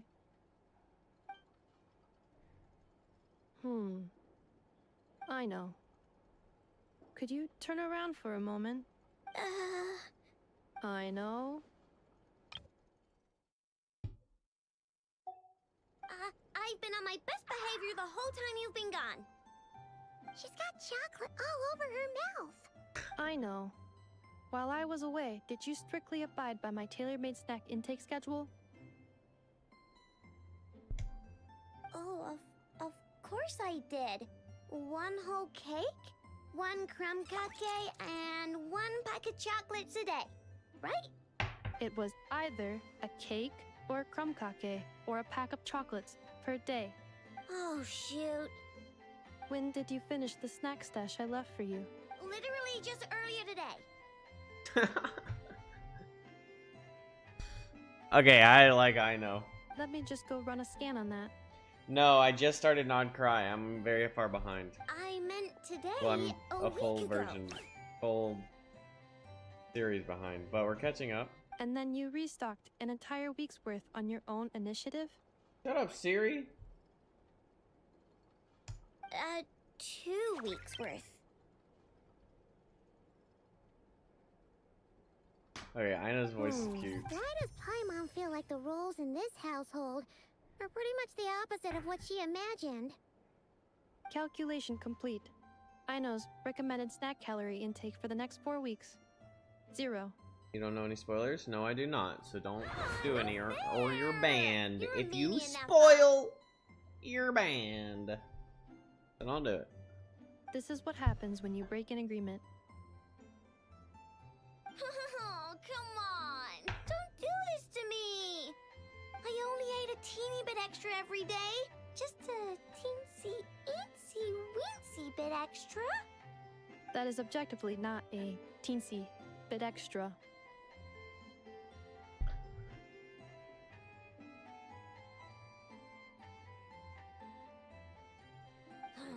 Seriously? If you'd only arrived half an hour later, I would have had everything cleaned up and you wouldn't have noticed a thing. But now that I think about it, you even said you'd come back a bit earlier than you did, so I wouldn't have to worry. Oh, she's starting to cry. Stop that. But then, you were away so long, and I was so worried about you. And that's the only reason I even... Okay, Kev. Trying to not... Oh my god. People are I'm so very sorry such to have kept you robots. waiting. I'm back now. Welcome home. So, will I be able to keep eating snacks as usual now? Negative. Aw. Okay. Well, given that I am later than I initially projected, I'll let it slide. But just this once.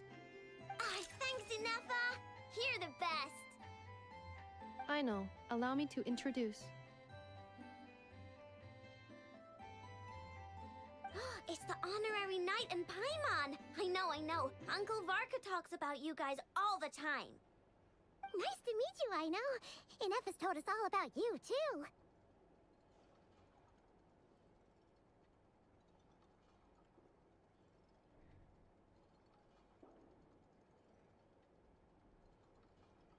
Huh? Really? She actually said that about me? Well, she's not wrong. Oh yeah, so, you're here to see Uncle Varka, right? A couple of days ago, he suddenly said he had to head out on business, and that he might not be back for a while.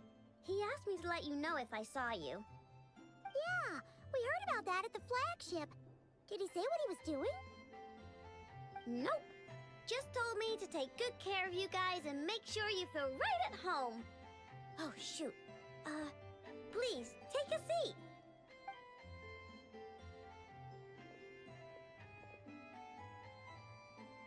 Do either of you need my help with anything? Anything at all? After all, I'm the head of this household. Sure wouldn't know it from that snack tantrum she just threw.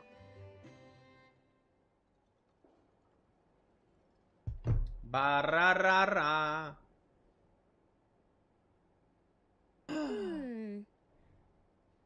A spaceship, huh? From outside to that? Exactly. So, ring any bells?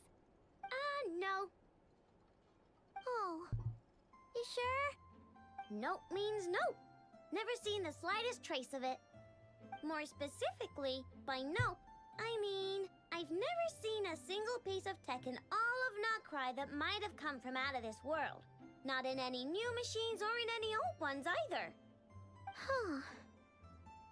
What I know really means like the cadence. is that your spaceship almost certainly has not been disassembled nor I really like repurposed the as parts for other old machines. ones either. Oh, so that's what she was getting at.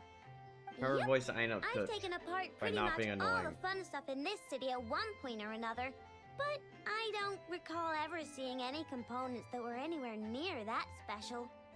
So, See, either I her don't on spaceship purpose crashed like that. somewhere it's never been found, or someone did find it and then hid it really. I wonder if they told her to do that on purpose. Yep. I've taken apart pretty much all the fun stuff in this city at one point or another, but I don't recall ever seeing any components. I think that was on purpose.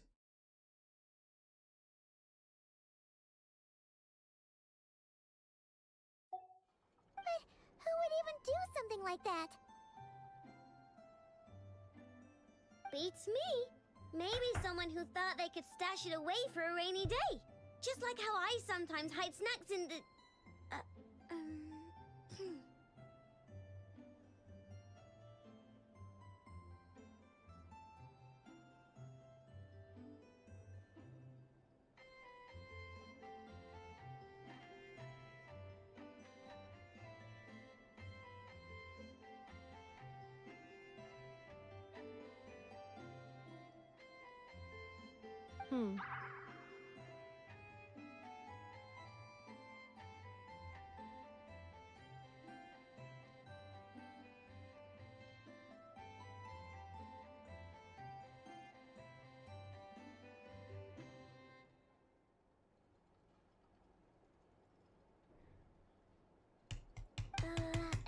Anyway, long story short, I definitely haven't seen anything like that.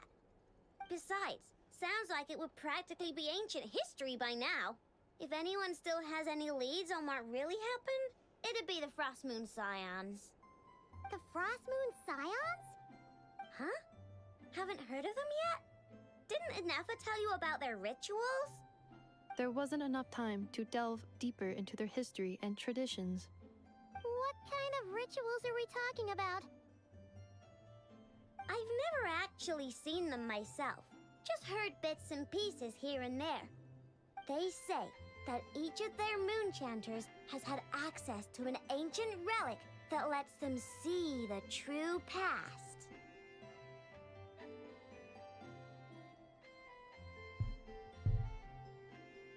Not sure exactly how it's meant to work.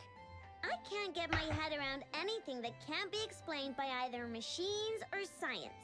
And to tell you the truth, I don't like it much either. Looks like we'll have to try our luck with the Frost Moon Scions. Aw, leaving so soon? It's getting late, I know, and these two still need to head over to Hisi Island. It would not be convenient for them to linger much longer. Aww. Alright then.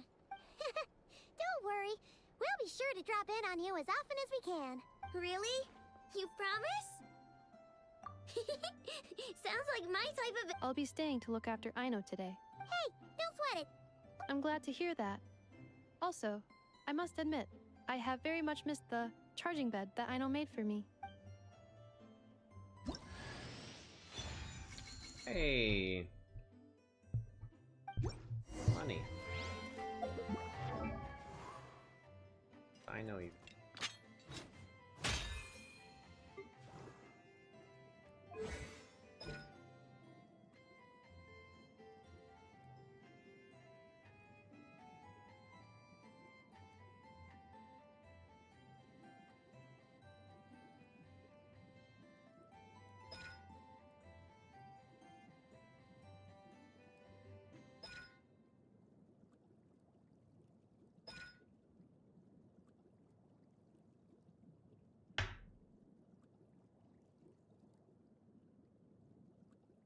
I finally got my free Ino.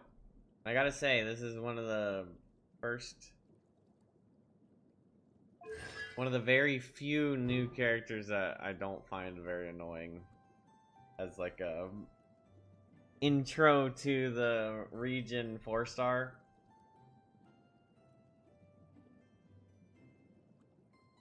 Yeah, that does suck, this shit.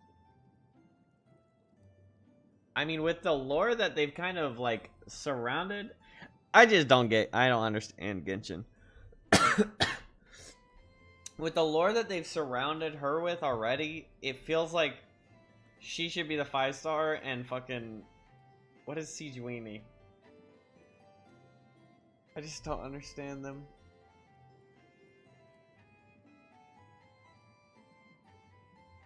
Like, genius, mad creator, assembler, mechanic creature girl? You'd think she'd be a 5-star. I mean, with this kit, obviously not, but... Lore-wise, they don't have any structure on who's 4 and 5-star.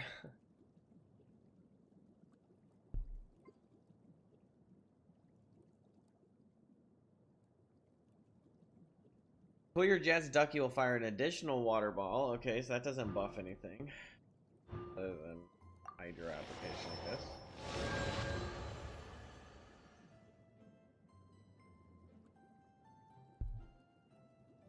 She's great at applying Hydro and Nodcry teams, but she can't enable Hydro Stellar or Nodcry reactions, right?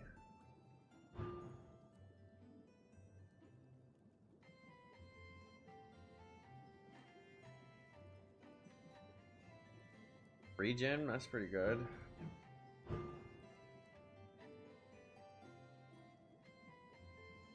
Lunar reaction characters is increased 6.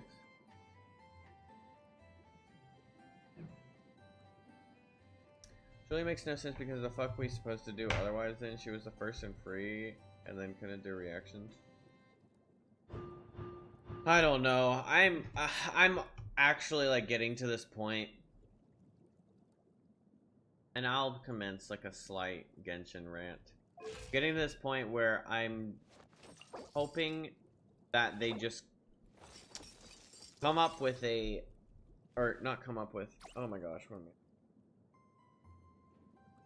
I think that I think that the greater Hoyo needs to look internally at Genshin Impact's decision making and make some changes to staff.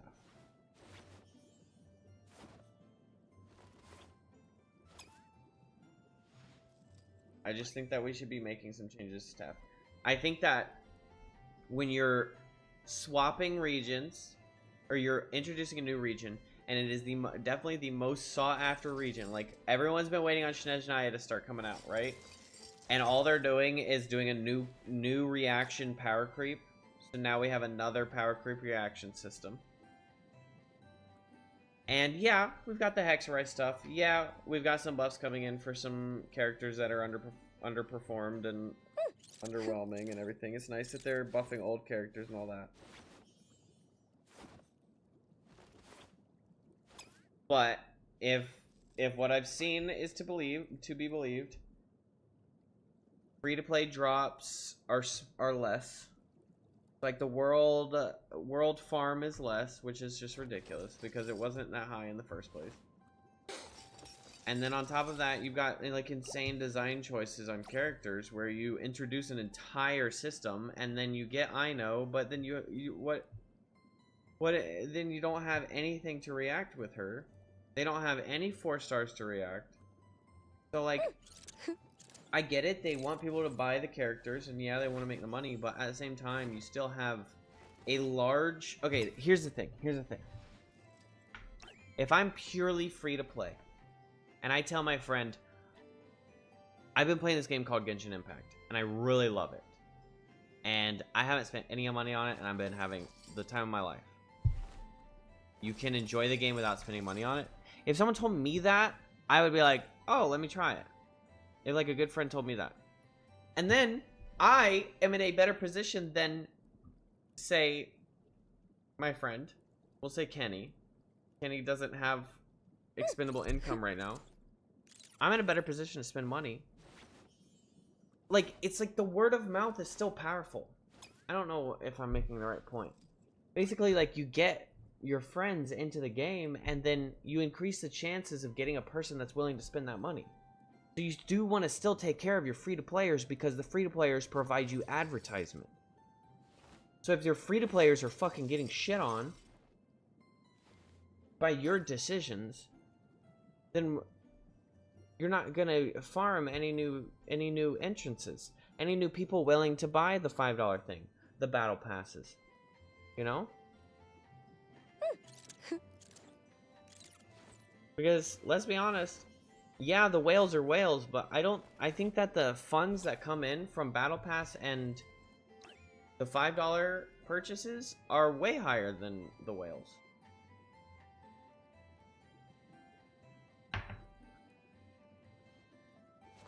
Like, catering to this, like, FOMO power creep shit is just ridiculous. With how people have been responding lately, hopefully they will do something about it. Yeah, I hope so too. It's impossible to really I've come to understand that it's impossible on social media to know what the true sentiment is, because there's just like, it's so easy for people to propagandize and just like completely throw, like, one tweet gets like 100,000 retweets or whatever, and it's like just a lie, or could be a lie.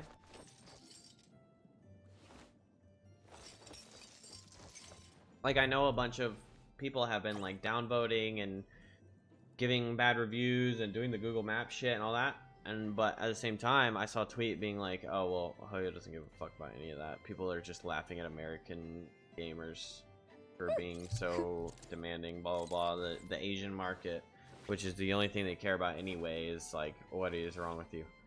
Like, honestly, like, we should all be seeing a problem with this, and this is coming from me saying in the past, like, I don't necessarily care about the damage power creep, and I still don't. I think that it is okay for them to have these lunar reactions, but I also think that you should still be allowing a viable free-to-play or a viable realistic option as well. It doesn't have to be the highest damage numbers in the game like Nefer, but it can still be a team that can come in there with low budget, a low budget team. And Genshin is slowly and inevitably forming the game around high budget team game and just leaving any low budget gamers in the dust.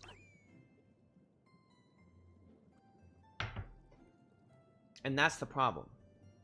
That is what I would identify as a problem with, like, Nodcry. Like, Natlan is Natlan, but you still had characters that could utilize Natlan's uniqueness. You still had Inefa and Kachina, and like, I imagine they're not like the greatest characters, but like in this fucking thing, you got Auroron, you got Yansan, who's an insane support, isn't she? She's like a high tier support. You got Aoife. You still have like a nice little list of Nodcry characters that can utilize the Nodcry specialty. What do we have here? We have 3 4-stars and a bunch of like extremely overpowered 5-stars that just completely fucked with the mid. I mean, this guy boosts a buy, sure, but like, don't most Geos synergize with each other pretty well?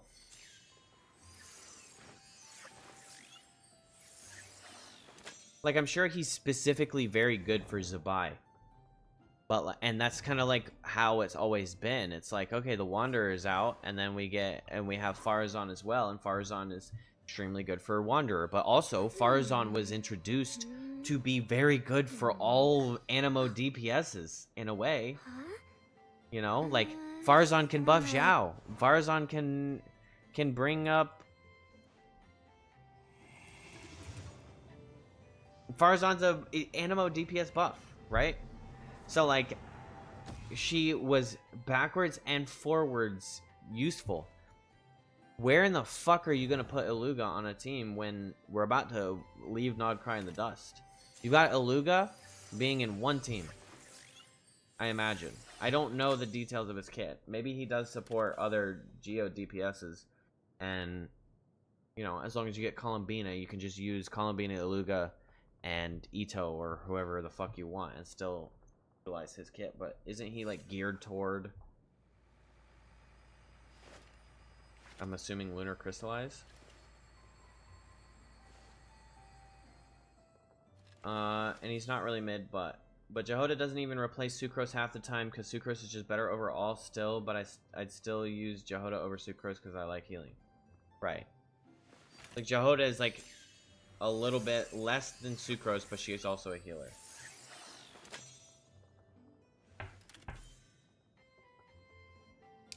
Right. The only thing they had to do was make every single one of these characters in and of themselves enable reactions, and then there is nothing wrong with anything about this roster.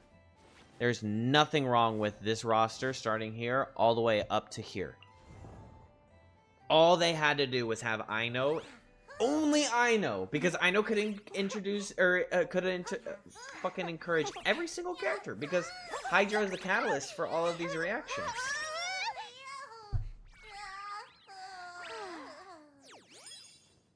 Iluga can? Okay, so he can enable Lunar Crystallize. That's really nice. That's good. Alright, so too little too late.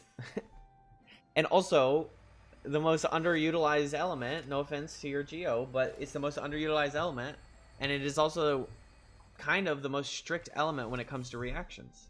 Not kind of.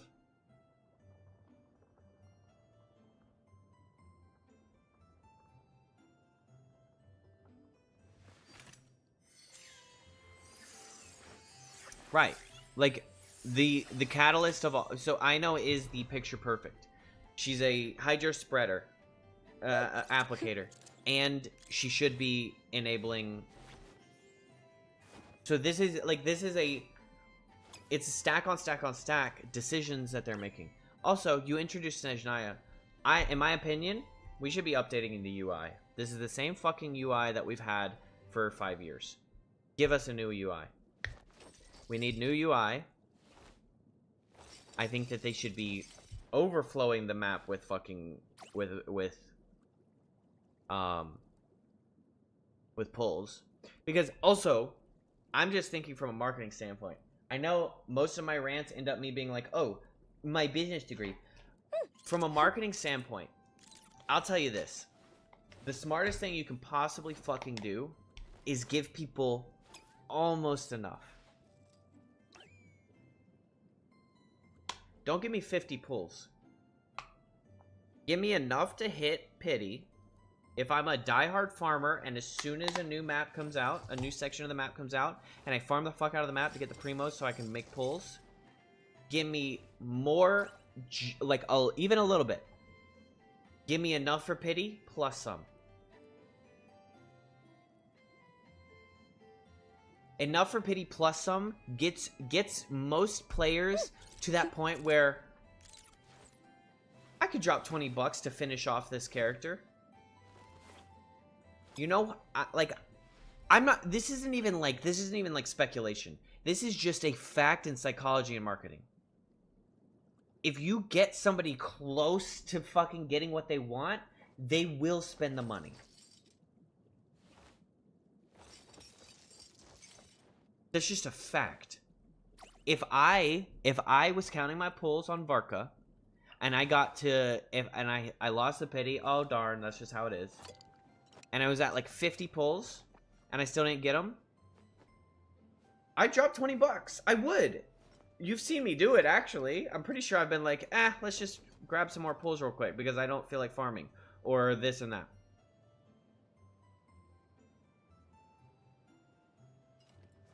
Telling me 60 pulls in 40 days if you do your dailies each day and do the theater and abyss to completion and explore everything and do all the events isn't enough.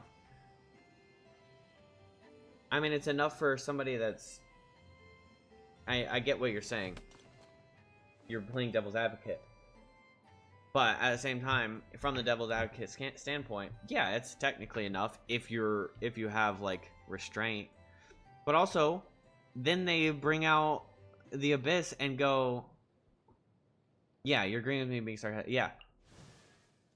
Then they go, hey, the Abyss is really, like, let's be realistic. You can only 3-star this for the final Abyss with Nefer. You can only realistically, unless you're fucking C6 Al-Haytham team fucking just slams out enough damage where fuck you, you know?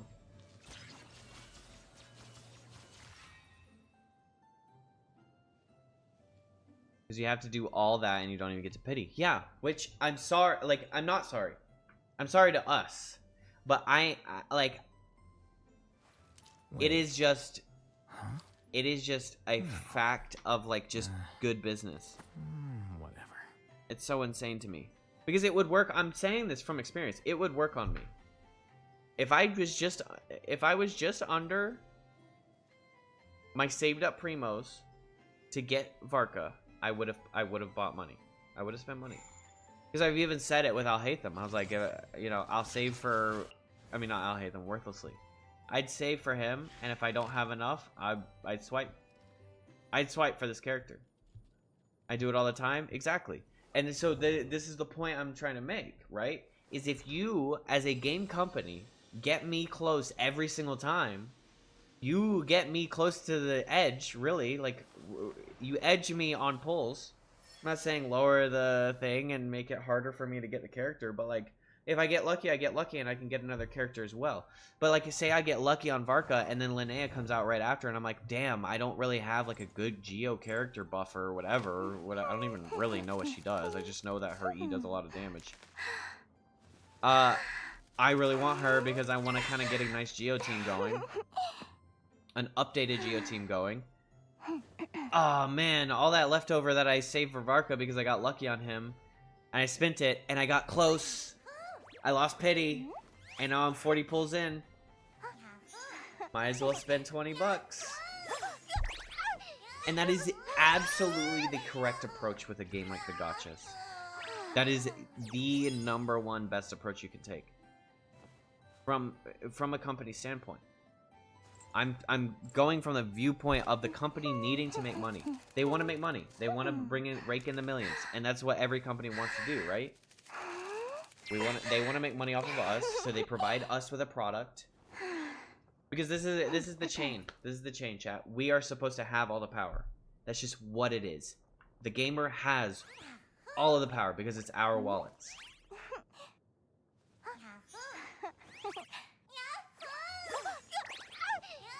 Problem is that most people don't actually give a fuck and aren't gonna sit there and stop spending on this game. And most of the people that go, oh, I'm gonna review bomb, will still buy the $5 Welkin. That's a sad reality. Most of the review bombers are still, most of the boycotts, that's the word, most of the boycotters are still buying the $5 Welkin. They're still buying the $10 Battle Pass. Because that is a great value, right? You get 20 pulls, you spend $5, you get 20 pulls as long as you log in. It takes 5 seconds to log in. You're Gucci, even if you didn't play that day. But, hey, I'm here. Might as well do my dailies.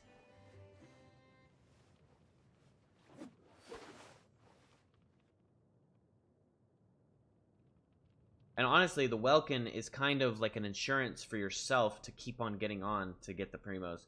Because by the time you're already on, you might as well get your dailies done as well. Boom, more primos for you.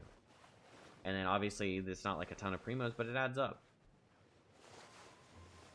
Battle Pass and Welkin is amazing and worth it in my opinion. I absolutely 1000% agree. It's every other aspect of their game that is not worth it.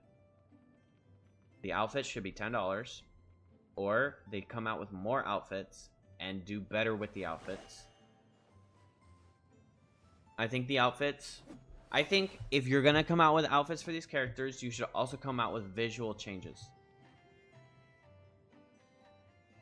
Yeah, and they don't do anything. They are literally just switching up her dress to be a gown. What I think that they should be doing, they should give Skirk an outfit, and they give her a little bit of a visual change on her abilities. Boom!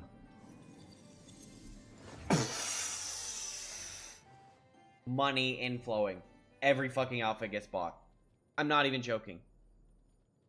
You add effects, changes to the abilities, visual changes to your abilities on these outfits, fucking influx of money.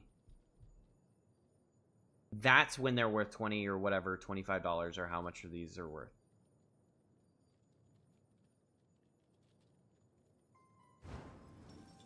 That's just how it is. Summer Vacation Bennett, he does the slam, and the thing is some fucking Natland themed circle. Or maybe little rock dudes are dancing on the edge of the thing. On the edge of the ultimate, and that's his skin. And that's just what you get for free. Or you can buy it because you missed the event. Oh my gosh. Oh my gosh. I would have bought it immediately. I'd be like, oh my gosh, that's a sick fucking skin. So this is what I'm saying. The whole point of this rant from the beginning has been, I think that Hoyo should look at Genshin's team and make some fucking changes.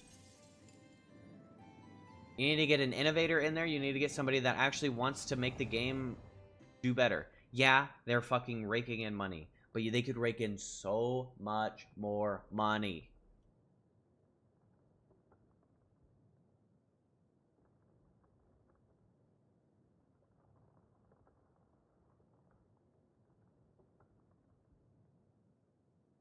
I like this. These are actually good points, and from someone who understands that they want and need to make money. Exactly.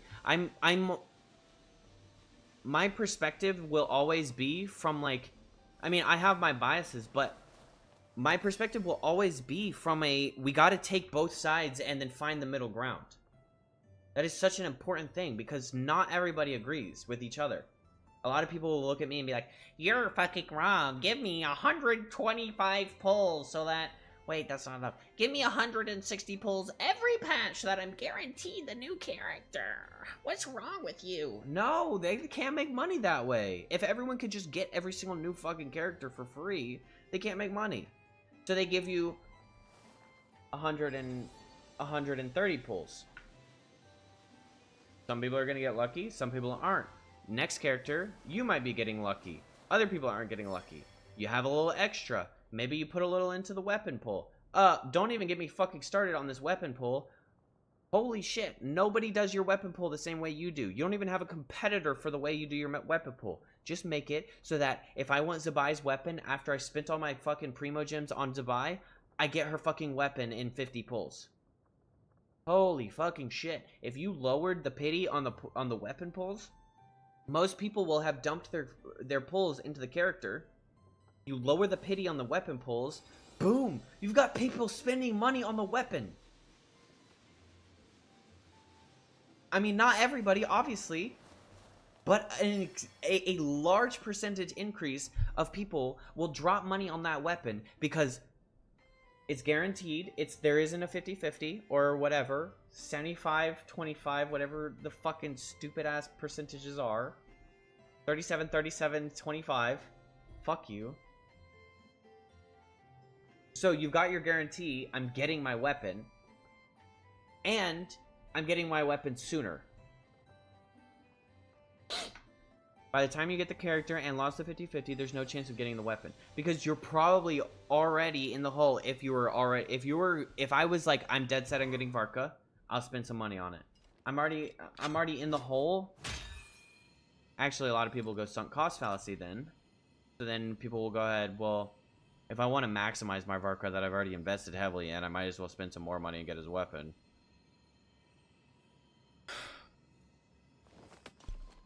But they basically are, for the last 5 years, they've just consistently been riding on the FOMO effect. And the FOMO effect is a toxic and less effective way to make money. I'm sorry, and this is just my opinion. I don't have percentages and everything to back it up on, but I can almost guarantee you that people are way more likely to spend money off of gratuitous forwarding. That's something I just made up. off of them being nice and generous and getting you close. So much more money. And even make it so that the farming the map is harder, so it takes more playtime. Make your little mini games and your little events and your little shits harder to do, more time consuming. But give me 130 pulls every patch. Boom, you've got way more people spending money.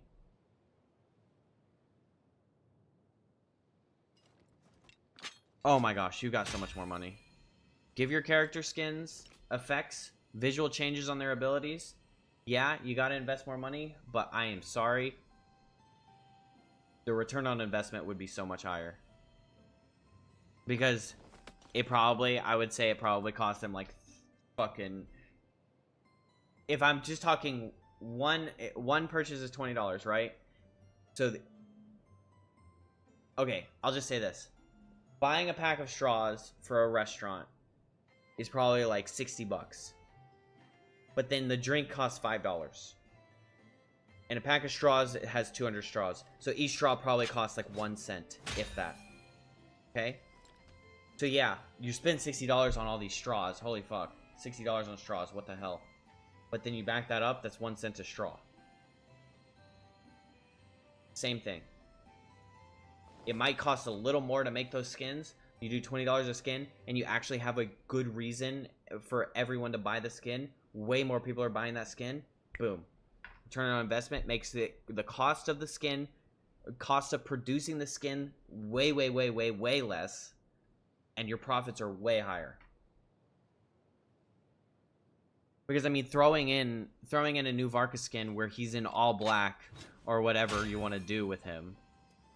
Sure, you're gonna get some people that are Varka mains buying that shit, but not everybody's gonna buy that shit. But if you told me that you're getting a nice visual update for Varka as a unit, and you're changing the way his visuals on his abilities look, you have a alternate ultimate or whatever, alternate basic attack visuals, I'm buying that in seconds. Also get some of the fan art designers in there. Some of the outfits suck. Yeah, some of the outfits do suck.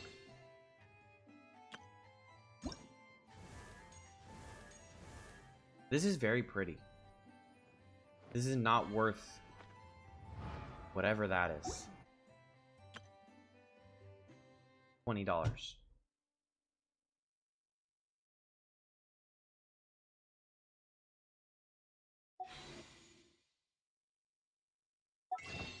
I would, if I was a big fan of Shunha, I would probably buy this for $5. If I was a big fan of Ganyu, this is actually a lot better by comparison. Probably buy this for $5.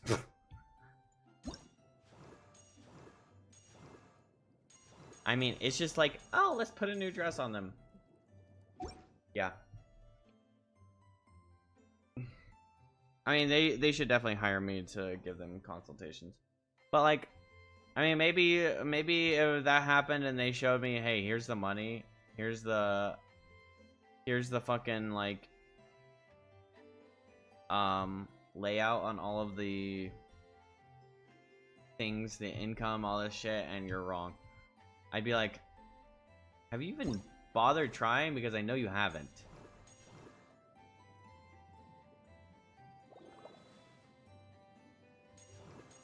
You got Shenhe, you'd have it. I'm not even a Shenhe fan, and I do have it. I don't know. I guess maybe people buy these skins more often, but I don't think that I wouldn't be like, oh yeah, this is worth $20, unless I was like a diehard fan of one of these characters. So in that scenario, I have actually considered buying Bennett. Benny's Adventure Chamber. Bennett skin, just because Bennett is just such a consistently used unit by me. So it's like, yeah, that's worth it. I mean, this skin's pretty sick.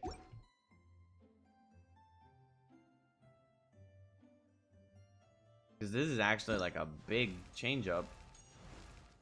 got the hair change, you got the whole suit change, you got the new color pattern. Like here it's like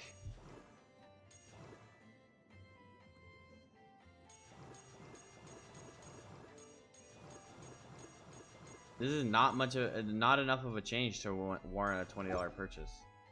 $30, but you have leftovers, but still.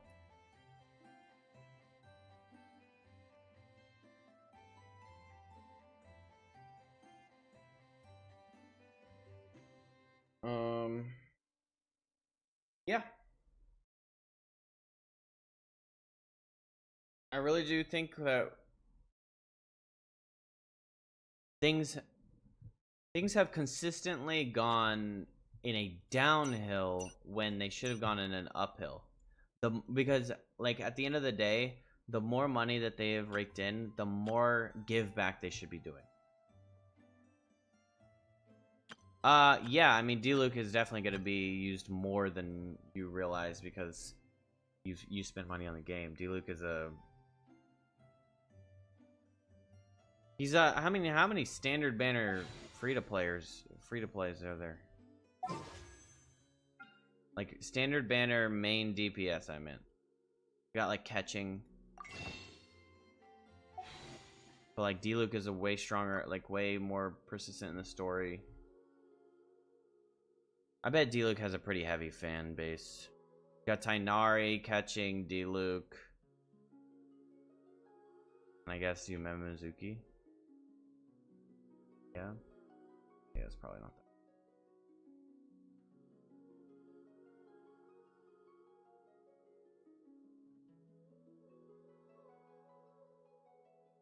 that. Who tells out of principle? I'm not shaming anybody for making that purchase. I am, from my perspective, I think that I view these skins as not being worth the price tag. That same price tag, I think, would be better equipped if there was a visual update. If you gave me this same skin and you gave me a visual update on his abilities, I'd buy this shit. I'd buy that shit. I mean, as long as I had the character and wanted the character. If this guy used his ultimate and it turned into a motherfucking dragon, or the phoenix was black, or whatever you wanted to do, there was a big visual explosion at the end of the ultimate, whatever you want to do, way more worth that price tag.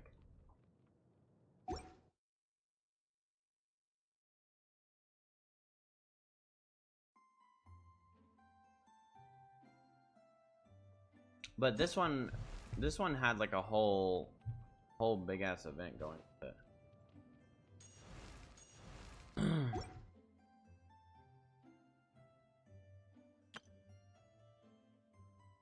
And don't even get me started on this fucking part.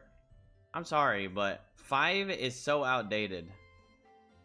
5 wishes a month is so outdated. Make it 10. Because this shit, most people are not buying this shit for this shit. Make it 10 pulls each. Give me a 10 pull a month for that currency. Make these bundles. I mean, WUWA has bundles all over the place that have pulls in them. People are way more are gonna be pulling, like, buying these things exponentially. You make a $10 bundle and it gives 5 pulls in it. 5 pulls plus Mora plus a couple of these moons. Oh my god, you'd be having people buy that shit all the time.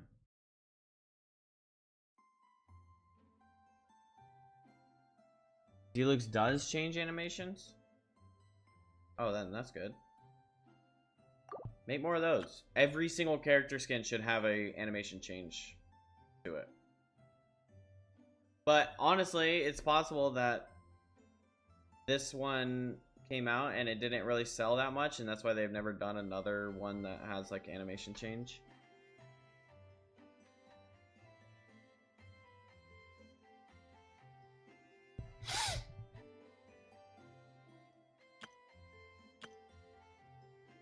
But again, well, not again. On top of all of that, Oh, I'm sorry, but these free 4-star character here, or whatever, this cost for 4-star character, add in all the 4 stars. Why is the rotation a couple characters every time? It's always fucking Bennett or Razor or Bennett. Why the fuck is, like, Farazan not in this pool? Been the same for years. Come out with a better, more purple sets. Come out with more options, man. More options is not a negative thing. Because people are going to perceive their value to be different. I could perceive my supply bundle, my weekly supply bundle, with 5 and 5 in here for $9.80 plus a couple extra things. Like, take out this, actually keep this, add one more moon, and do 5 purple pulls and 5 blue pulls, and you've got an extremely popular $10 purchase.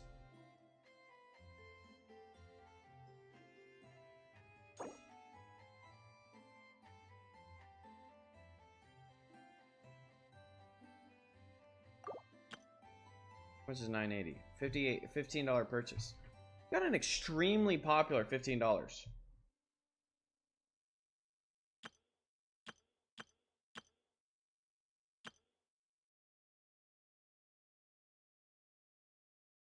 But their entire algorithm, their entire fucking business model has constantly been on the FOMO shit, where it's like, ah, you should have gotten Alhaitham because the next Alhaitham rerun probably gonna be in fucking 2032 when they give him an ultra super buff and make him return him to the story for some random fucking reason.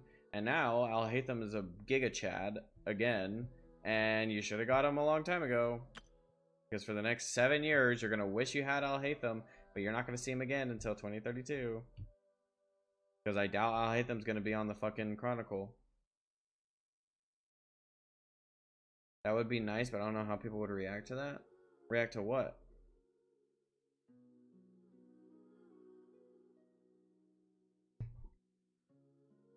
I mean, there is some things that they can...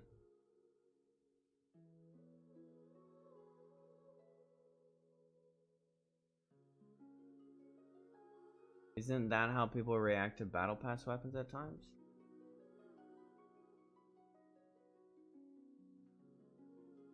Sad face, bring back Alhaitham, please. Really, how good Serpent Spine is, but you have to spend money for it. Yeah, but like the Battle Pass is actually like great value. Battle Pass and Welcome Moon is the two things that I wouldn't really touch, other than adding another fucking set in that's less niche and a lot more like universally good. But you don't necessarily want too many universally good 4 stars, because then you never get people buying the 5 stars, because they already have a pretty good 4-star economy. They have a pretty good 4-star economy. I will give them that. For the most part, their 4-star characters are quite viable. Obviously, if you want Nefer to do the absolute maximum amount of damage, most of your team is going to be 5-star. But they have a good supplementary 4-star character, 4-star weapon system, and I actually really like that. WUWA, if 4 stars is just basically like, don't even fucking look at them. Almost across the board, right? New character. Oh, new character Hayuki wants Yuno and Chisa, or Linnea and Chisa, or Yuno and Line. A bunch of 5-star fucking characters. And then in that same scenario, you want the 5-star weapons, because there's not really like very strong 4-star weapons. That's where I find issues with the argument. How? Also, I did agree with the skip button until WUWA, but now I have no idea what's going on in the story because I skip everything. Yeah, I don't agree with the skip button. I don't think that the game designers that are put all this effort into the story should be beholden to allowing you to actually skip.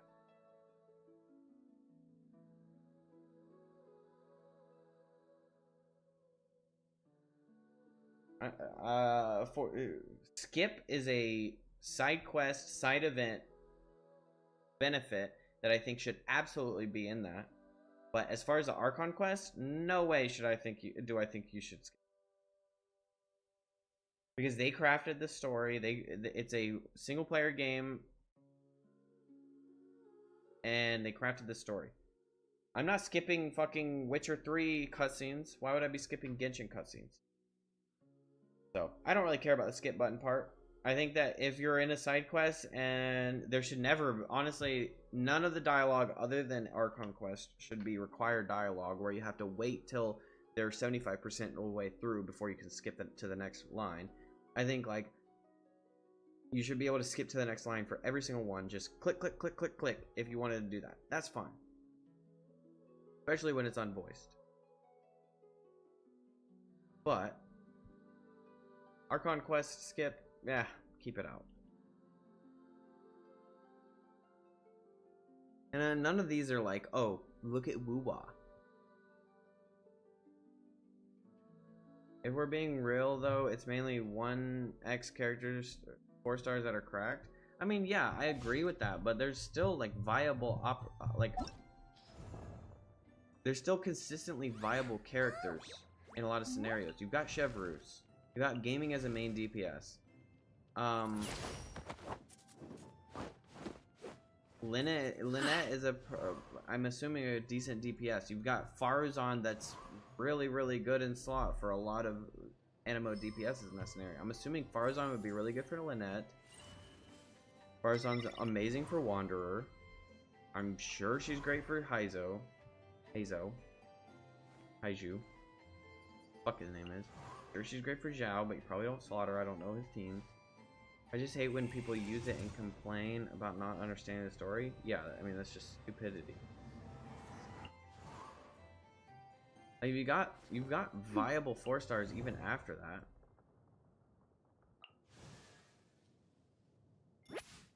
And in no world do I expect 4 stars to be able to compete with 5 stars, but just them being an option is great, and that's kind of the goal, right?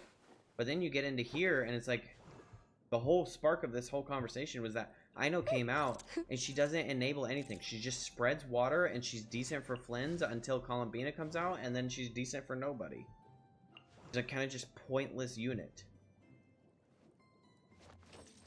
Why would you have your introductory 4-star that everyone can get not enable the new reaction?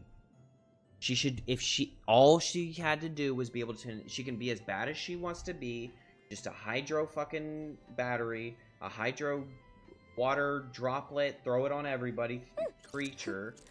If she enabled the new reaction, this entire roster can benefit from that. Not entire, obviously.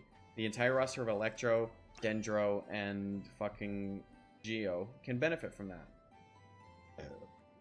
But now you've got this just random ass unit that has no reason to be in here.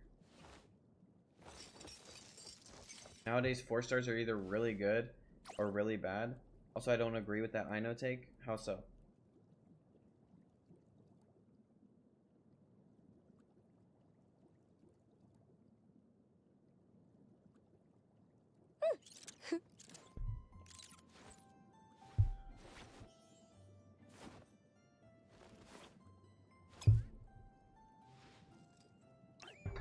Thirsty.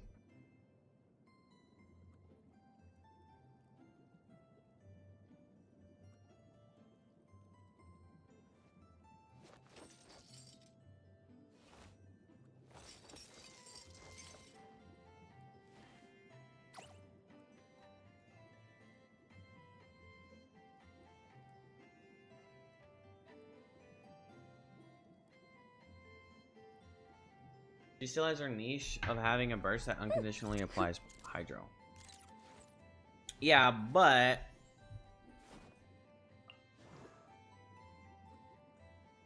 we already got that. But I mean, okay, I agree with that. It's not bad to have another character or characters that can just throw out hydro. But that's all she does. That's all she does. She just throws out hydro. That's great. But that's all she does. And she's also the entry. The entry to a brand new reaction system.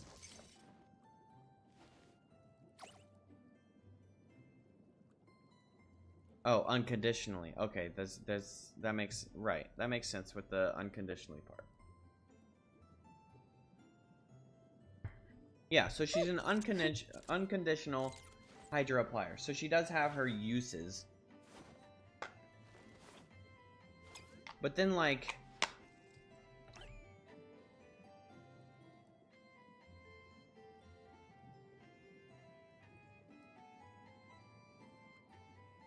what if you're playing a character that doesn't normally attack often? Then you'll start to feel the clank. Yeah, I mean that's a valid point. I'll accept that. But she's the introduction to Nod Cry. And she doesn't enable lunar reaction.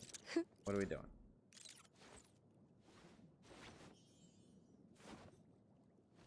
That's one of the reasons why Vape Mauve felt awful to people. And so then she can enable Vape Mauve a lot more effectively, and then it's better for everybody.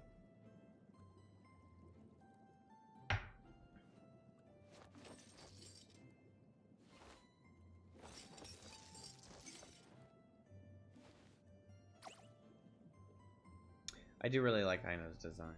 I like her voice. I think, yeah.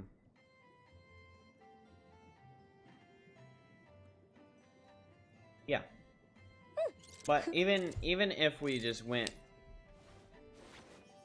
fully in the direction of all of the 4 stars just being like, they're decent. Which, okay, actually, I'm just gonna continue on that path. I think that they should continue on with having viable 4 stars mixed in across the board. Very viable 4-star, am I right? Very viable 4-star for a niche scenario. Very viable 4-star for a niche scenario. I don't know anything about Charlotte. Very viable 4-star for Animo DPS. Prio shielding. I don't know what else she does. A massive attack speed boost and a big healer. So viable 4-star. Interesting possibility here with the running around and exploding everything. Also, I'll admit she should have enabled something reaction-wise, but she does still allow you to use an Nod Cry passive without forcing you to get a second 5-star. Yeah, but forcing you to get any character, I can't just throw Aino in with my characters that I have. I don't know. She creates the FOMO effect for Nod Cry is my problem. If I'm good with my team, or I'm like, oh, Varka's gonna come out soon, I'm gonna skip Flynn's and Nefer, and I'm gonna go for Varka. Which obviously that's a long period of time, but like,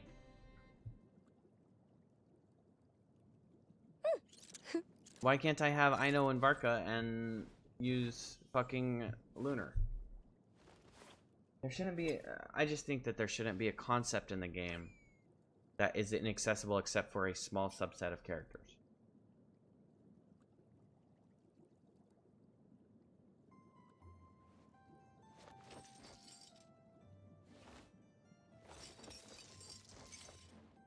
Who you use Varka with? Sorry to change the subject. You'd go 2-2. You need to use 2 Animo, 2 of Feck. And then he infuses off of the Fecks. So and this is normal attacks. 2 Grey Swords, pretty sick. And then, oh well. So best in slot team technically right now is Bennett, Duran, Benti, Varka. Then you do this, and now his auto attack. One sword is infused with Pyro, the other sword is infused with Animo.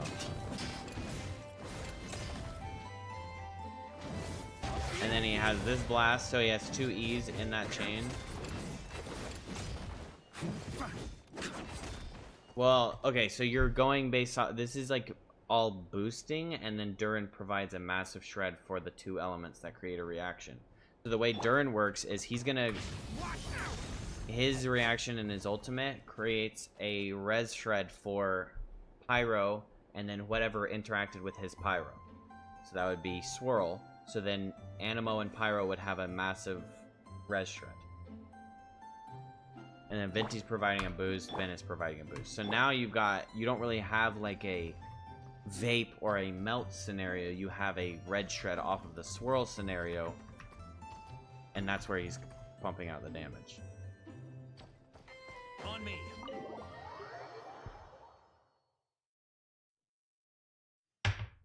I do have 5-star weapons on all 3 of those 5-star characters. But we'll just go to the test dummy guy. But yeah, you do want Durin for him. Durin is probably more important for him than Nicole will be.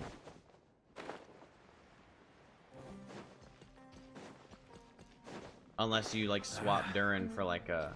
Well, you can't really because Varka's pretty strict. Go in! Okay! You think you can get away?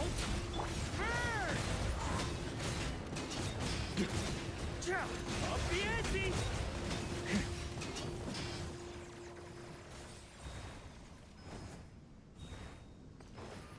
Oh, that was quick.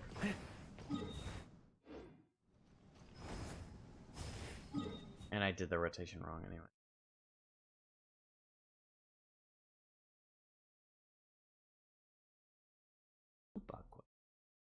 Yeah. And now that I think I've level 90'd all 4 of those characters. Most of his hits are doing in the like 70, 80s.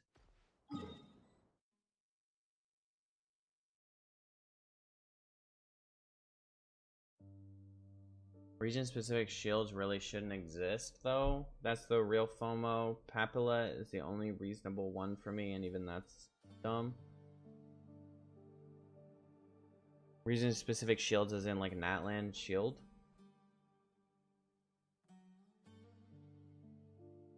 Yeah, I mean, so Natlan introduced the region-specific shit. Okay, here's the sad pathway. They teased region-specific shit with Natlan. And they didn't get enough pushback. And they went all in with Nod Cry. And now they're gonna go all in with Schneck.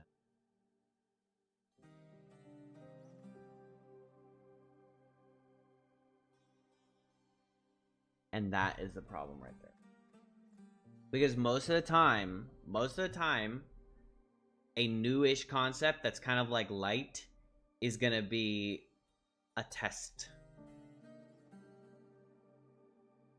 It's a test to see how their player base will react. And if the player base reacts in not so bad a way, then they're gonna go all in next. So they tested this Natlan region. If you're in Natlan and you do this, if you're in Natlan, this character is in Natlan, they get this boost and this bonus and this and that. If you have 2 Natlan characters together, then you've got this going on.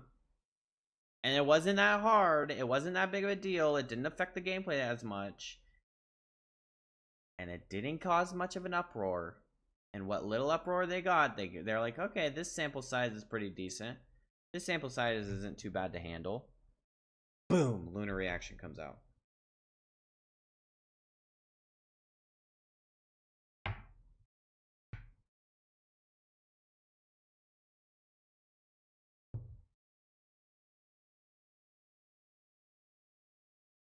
What I would like to see from them is low-key, high-key, new management. I think if they reworked their financial thing, they gave you the weapon banner at 60 pulls, guaranteed first try. They give you, even if they only did like 110 pulls per region, you got way more people pulling. You got people getting way closer to pity. And by getting way closer to pity, you've then almost ensured more purchases. You got way more people, way more likely to spend money on the game because they are that close to that character that they were pulling for.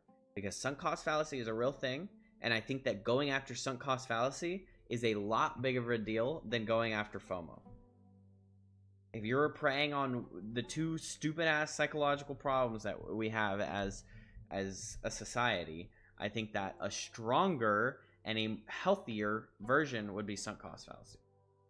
Because the sunk cost has a limit.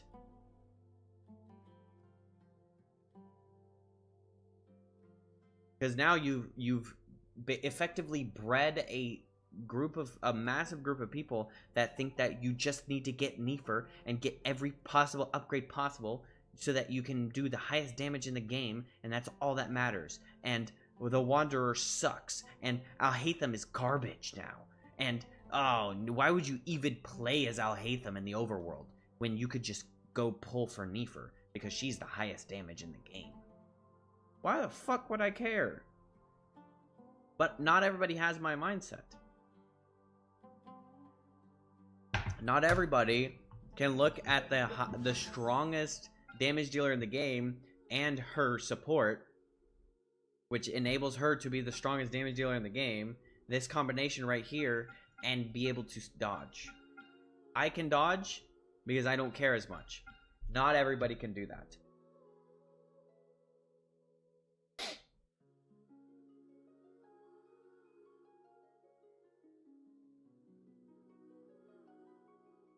That's a gacha community thing, to be honest. I mean, yeah.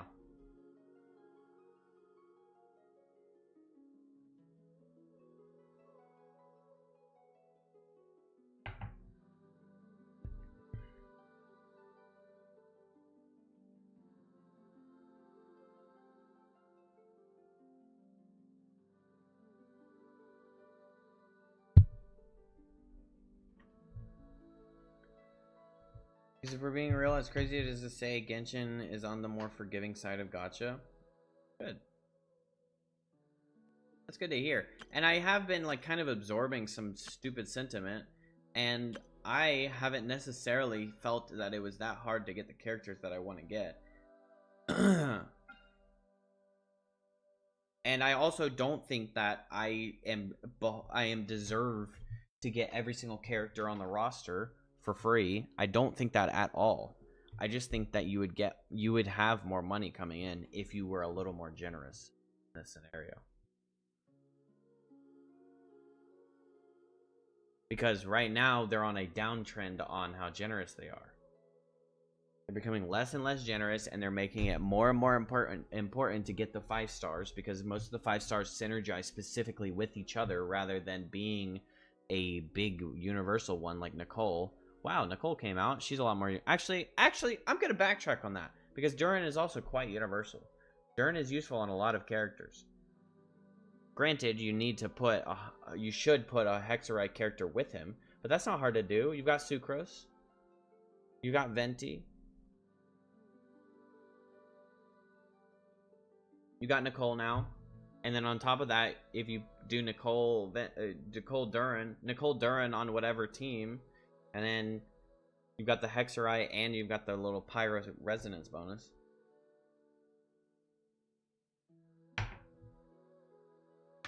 And yeah, I've also not played every single gacha, and I don't know how gacha other games are and everything like that. I just think when you're the biggest dog and you make the most money, you can afford to be a little more generous. But at the same time, if you're the biggest dog and you make the most money, you don't need to. You don't have competition. Hoyoverse doesn't necessarily have like realistic competition. And I talked about this a while back with WUWA, but like...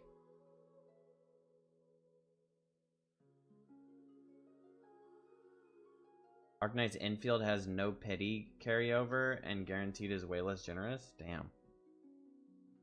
They were actually like... I was assuming they would be more generous. At the same time, there's also Kuru Games, which is growing. I mean, WUWA is growing and growing, and I'm assuming they're probably going to make another gacha. And WUWA is fucking like... Low-key, I don't know how they put so much into those cutscenes and everything like that, visuals.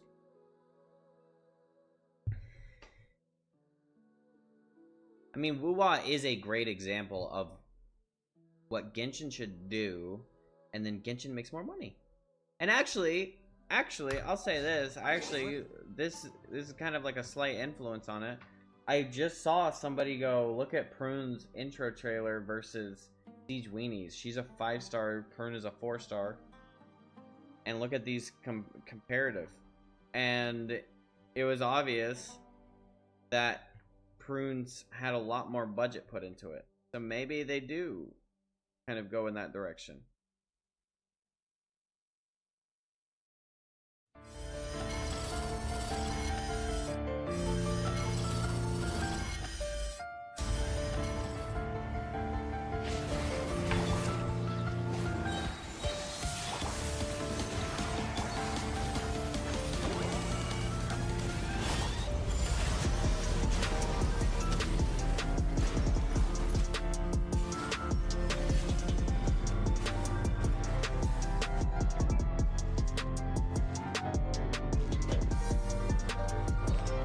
Damn, look at this account. Oh, he says it's an oil app account.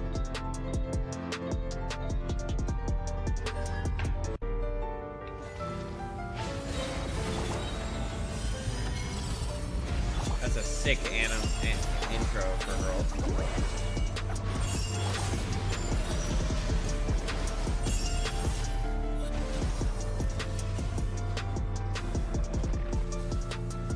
That low-key looked faster though.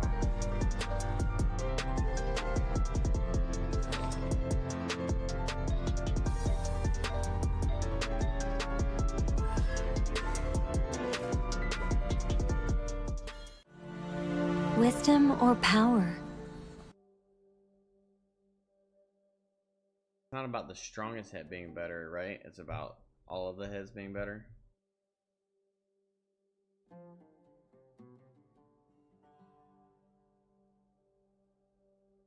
Stop, don't pull on the Nicole banner. If you just 1, 2, 3 50-50s, your next might already be a loss. Players are noticing a pattern. Win streak, then boom, lose at high pity. And it gets weirder. Some avoid Saturdays and pull after Tuesday reset. Sounds fake? Check your history.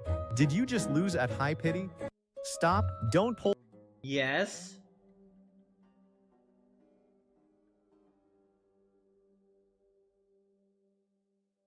Don't watch those.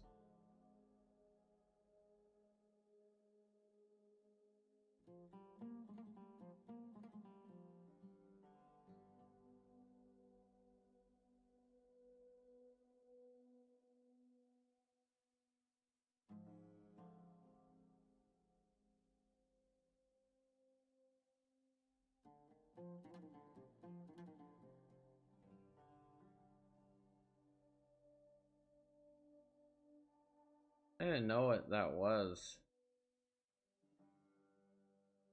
Stop, don't pull.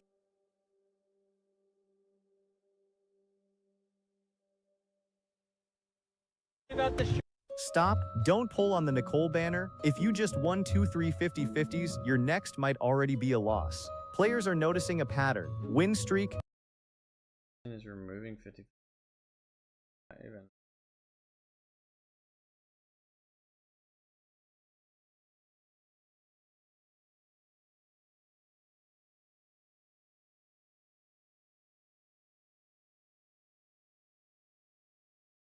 Jesus, look at this roster. Look at this.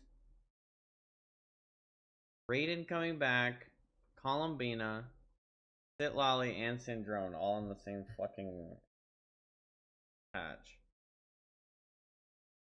Sandrone might end up being one of the most unique cryo characters in Genshin Impact. She'll be a 5-star cryo claymore DPS built around a brand new reaction called Stellar Superconduct. Her charged attack works similarly to Neuvillette, firing a continuous laser that deals cryo damage while also triggering Stellar Superconduct damage. But there's a twist. The longer you fire the beam, the more an overheat gauge builds up, and once it's full, the attack stops completely. And that's where her skill comes in. It reduces the overheat gauge, letting you maintain the... Make me fucking manage my shit.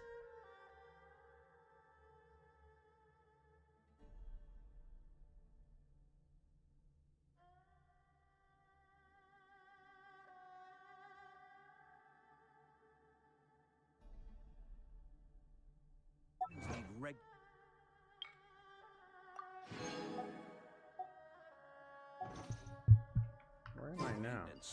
Take good care of them, and they'll take care of you when it matters.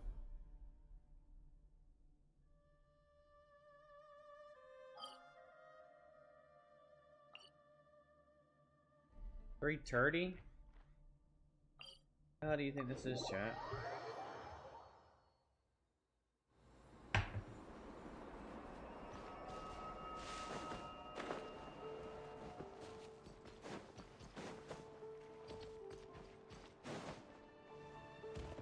Huh?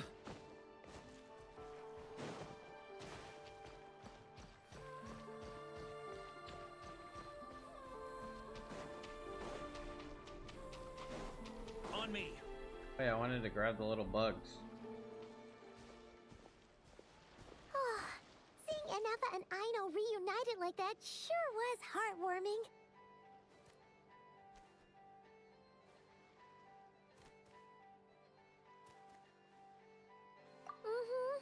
We should definitely hang out with them more in the future.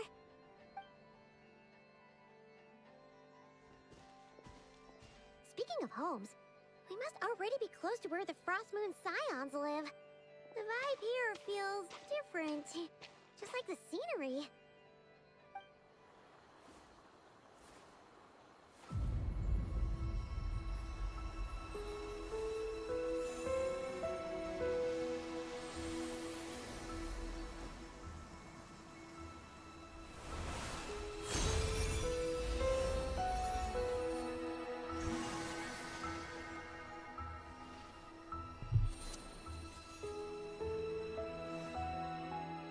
Is that Columbina? Hey, what was that? I feel like some sort of breeze blew by, and then the petals suddenly turned into... Huh? Is that a Kuhenki? She looks different from the ones we saw before. Hey there, what's your name? Huh, doesn't seem able to speak. No idea what she wants. Unless you want to stop, maybe we should just keep moving?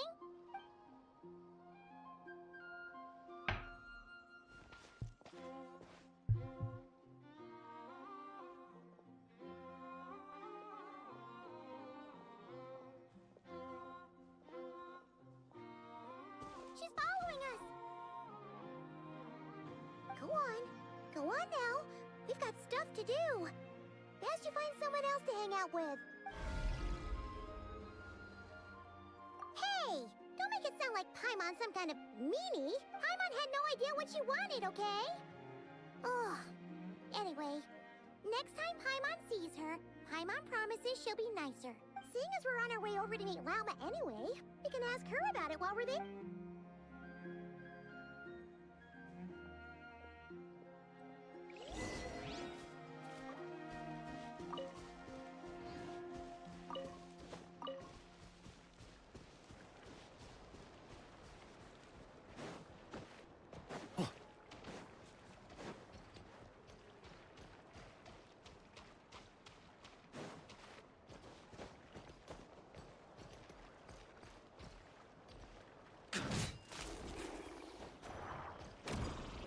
Ooh.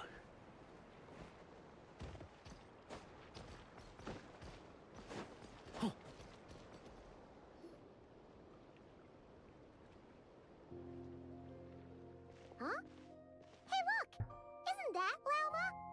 The moon chanter? Let me take a look at your wound. You must be more careful. Doesn't matter how much of a rush you're in, your safety always comes first. Oh, you're back too. How was your day? You what? Those two Fatui?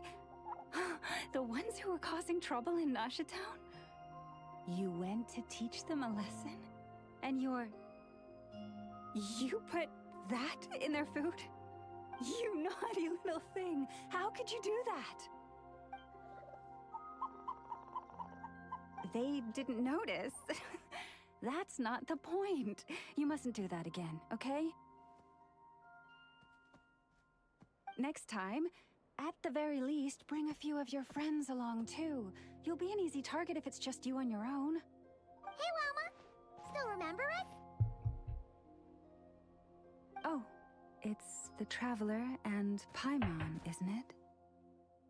Welcome to Hisi Island. Not at all. Those who come with kindness in their hearts are always welcome with the Frost Moon Scions. Were you just talking to those animals? I was indeed.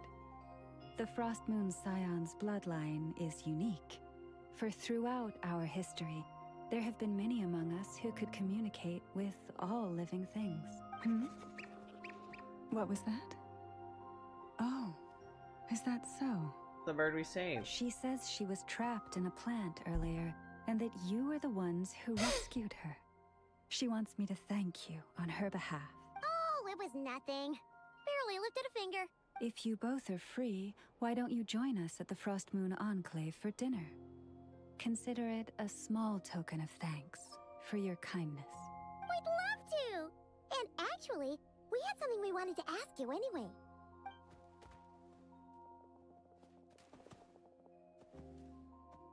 Oh. You're interested in the story of Kutar? Kutar? Yes. Kutar is our moon goddess. The moon maiden who guides us. But up close, this one somehow seems a bit different from the one in Nasha Town. It's like it's more... natural? Or like... more harmonized in its design. That is because ever since the Fatui arrived in Nodcry, they have been modifying and defacing our statues as they please. These statues were made by the Frost Moon Scions who settled here hundreds of years ago, crafted from the very finest Lunasol stone. Not only is this stone exceedingly rare, but it also brims with Kuvaki. For a time, we put up fierce resistance. But now, this is the only one left that still retains her original form. We heard they even pulled some ancient moon's remnants down from the sky. That's right. The two largest remnants landed in Nodcry. One here on Hisi Island, and the other on Paha Isle. The Fatui built their research facility on top of the remnant over on Paha Isle. But they've had their sights set on the one here, too.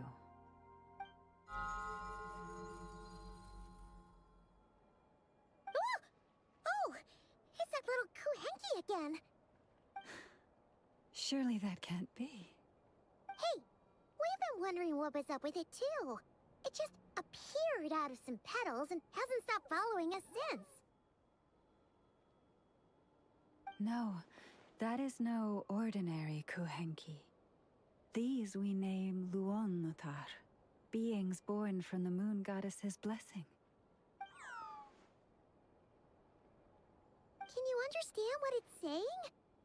We honestly haven't got the slightest idea why it's been following us. I'm afraid not. I cannot fathom her thinking any better than you can. Sometimes a long time must elapse before the moon goddess's blessings turn into Luonnotar. Perhaps you two were simply there to witness that transformation. Oh, maybe. Legend has it that the Luonnotar bring good fortune.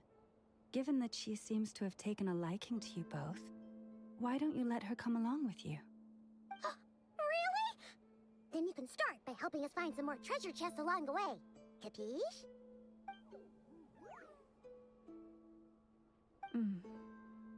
Twilight approaches.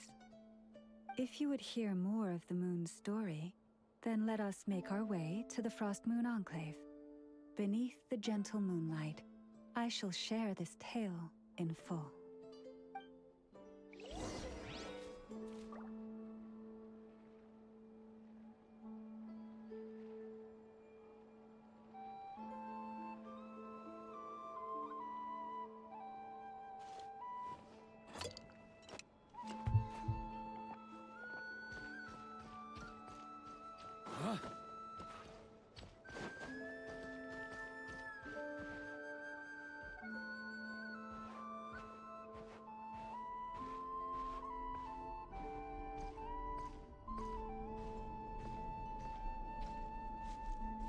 What the fruits?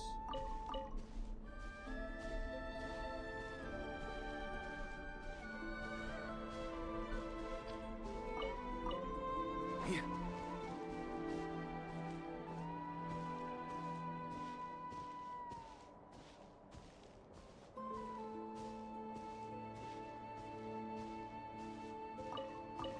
Oh, Lady Lauma, you're back.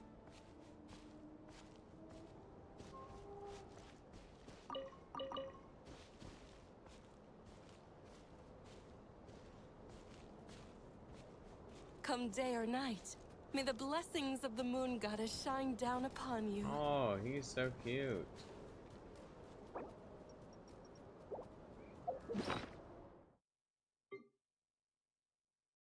I must catch him.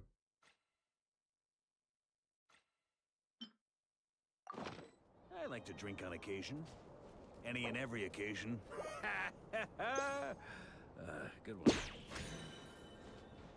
Can't catch him.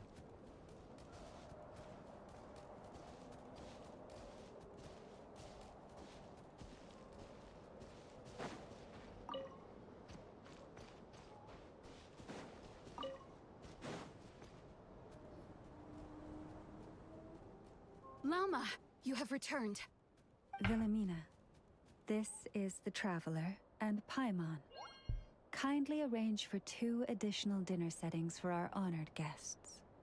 Of course, my lady. Wow! Everyone along the way here pretty much saluted you. Are you, like, super important around here? I am but a moon chanter, one entrusted to convey the moon goddess's will. Nothing more. She's just being modest. The Moon Chanter holds the highest rank among us Frost Moon Scions. Lauma is our leader. Wilhelmina? I know. I'll send word to the kitchen. 2 meals coming up.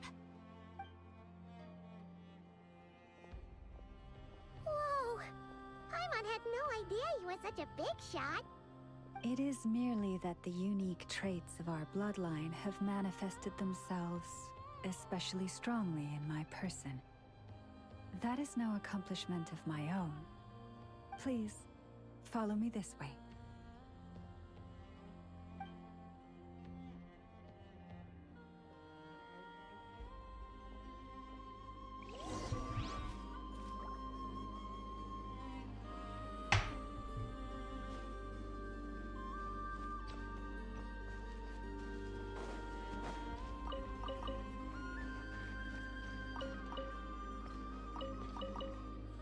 Right.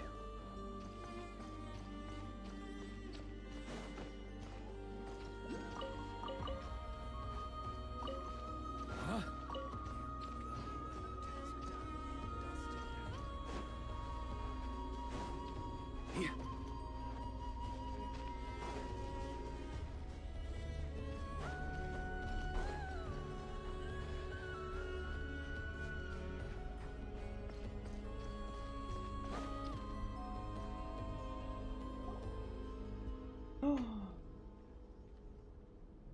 Even to this day, I am still trying to piece together the many fragments of our past.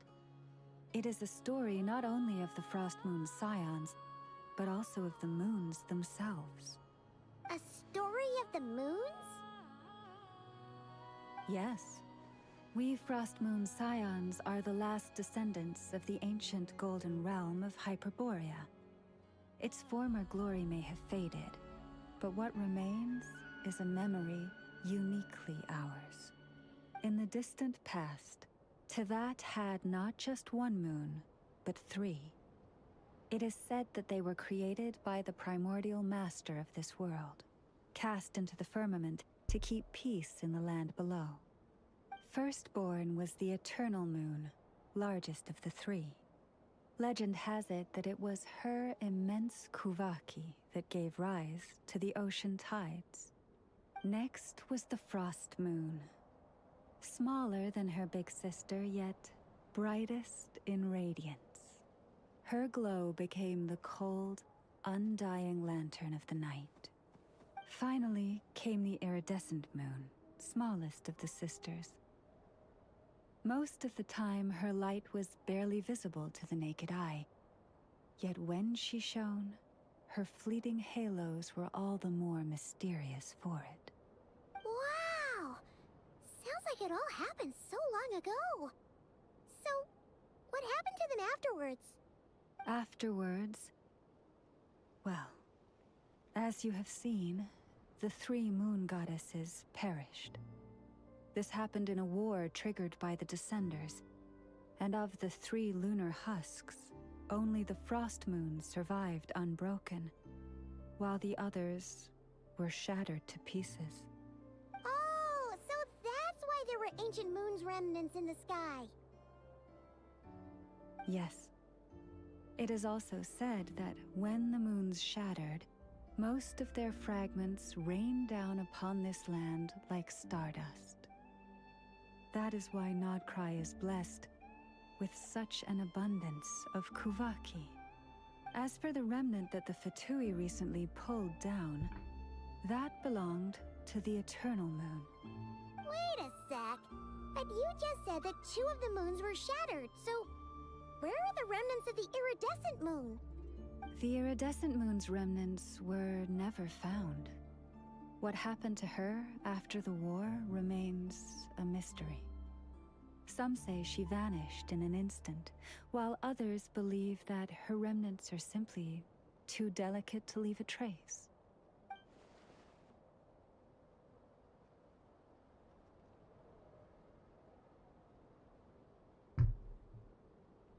Yet, though the era of the 3 moons has long since faded into legend, successive generations of Frost Moon Scions have always passed down a prophecy that one day the moon goddess would return.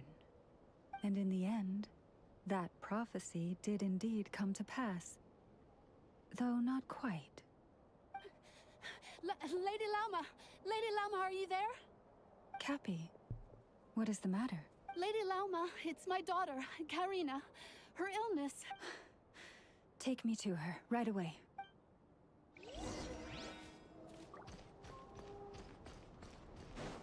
Huh? Here. Huh? Here.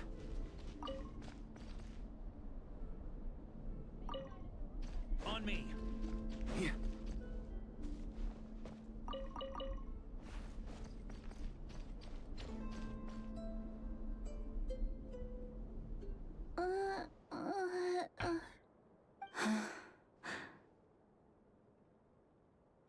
Her sensitivity to Kuvaki is flaring up again. After her last treatment, did you follow my advice and seek medical help in Nasha Town?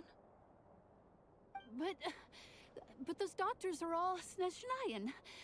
They're outsiders, compatriots of those brutes who invaded our homeland. How can we possibly trust them? Not all outsiders are enemies, Cappy. They've been treating this condition for generations. They have the experience we lack. But we're Frost Moon Scions. Should we not remember what the outsiders did to our moons? Surely the Lady Kutar will reward our devotion. But Cappy, Kutar is long... This isn't the time for a debate. Oh, lost child, snow-swept and buffeted by the howling winds of the frigid night, let not the silver flame within you fade. By the frost moon's grace, I shall warm you, curled up as a fledgling in frozen soil. Praise be to the moon goddess, my Karina. Now she's scared. Remember, she must take powdered laka berries daily. It will... Lauma? Philomena, what is it? Dinner is ready. I see, Cappy. Let her rest here for the night. I'll have someone bring her a blanket. All right. Thank you so much, Lady Lauma.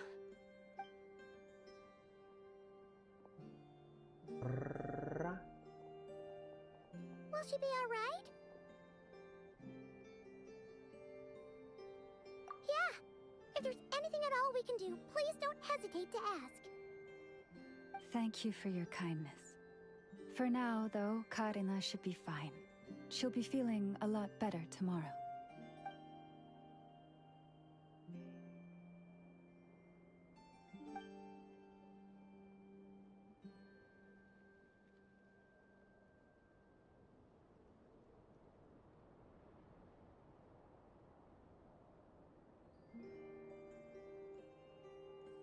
Please, do not be worried. Come, let us head to dinner. I believe you still have some questions for me.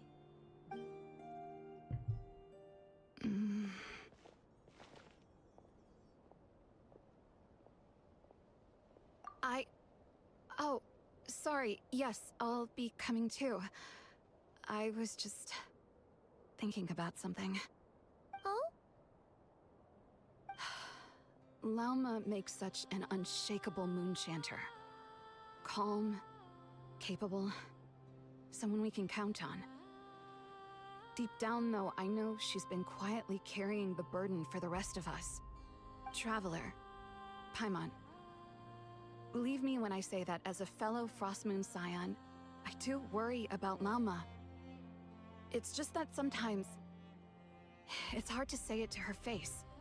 Could I ask you to look out for her? I can tell she really trusts you. I guess so. I fear that would stress her out even more.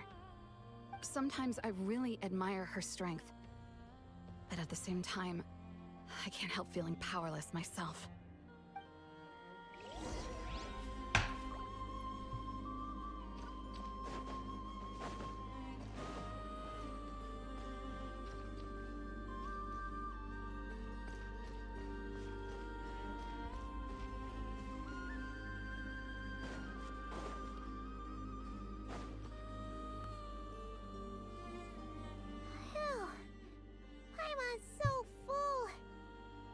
Even better than the stuff you gave us before. I'm glad to hear it.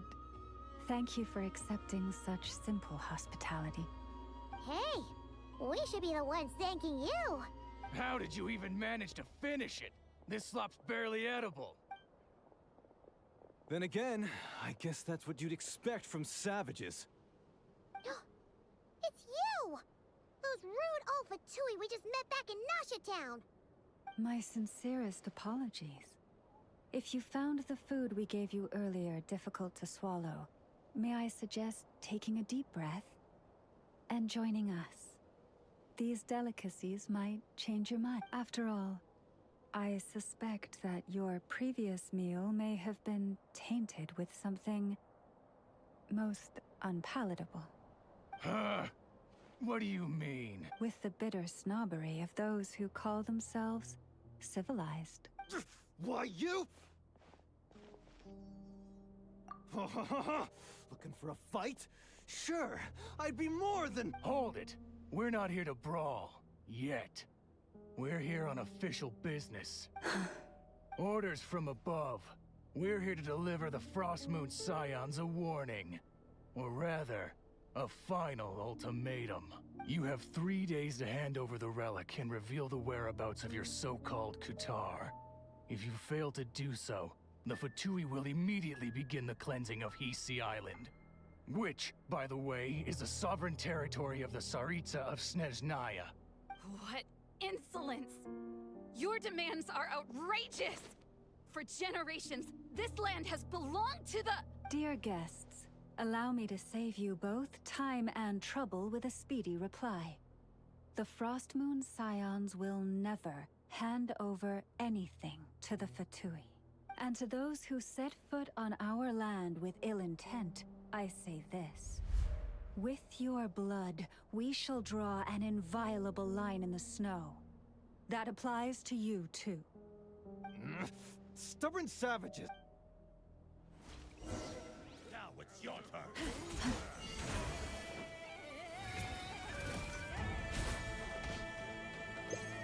Do it.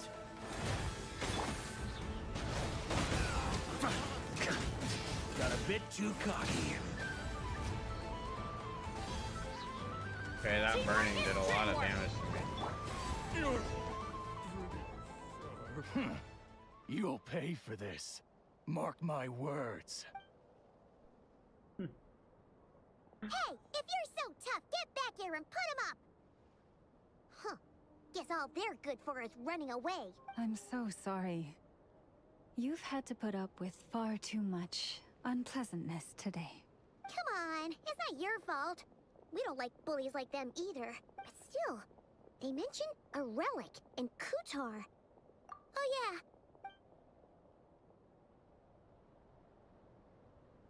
I see. So your questions concern the sacred relic too. Please, do not hesitate to speak your mind. Unlike those insolent intruders, you walk in the moonlight with open hearts. You stood by us when we needed your help. So it's only right that I return the favor. But let us continue this conversation somewhere more fitting. As it happens, there's something I'd like to show you, too.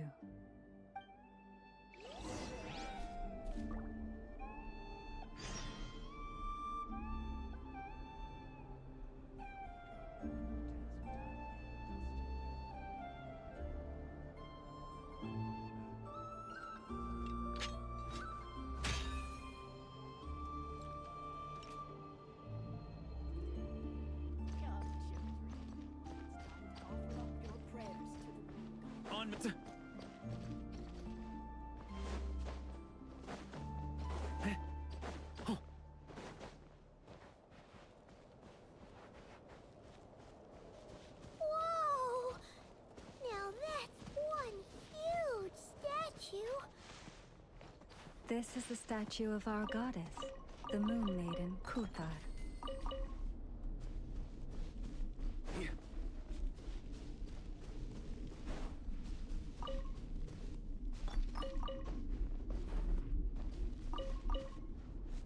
On me.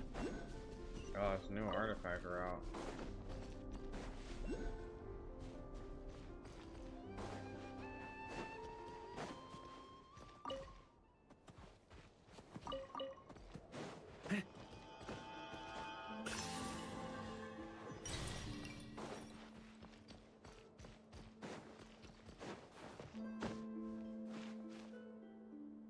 Here.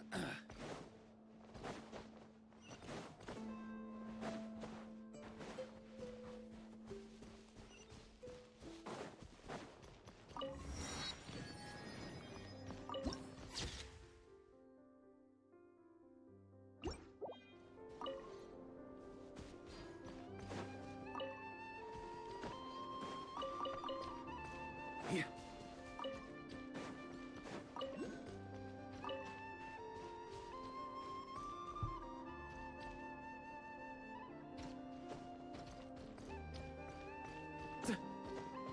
Yeah. Yeah.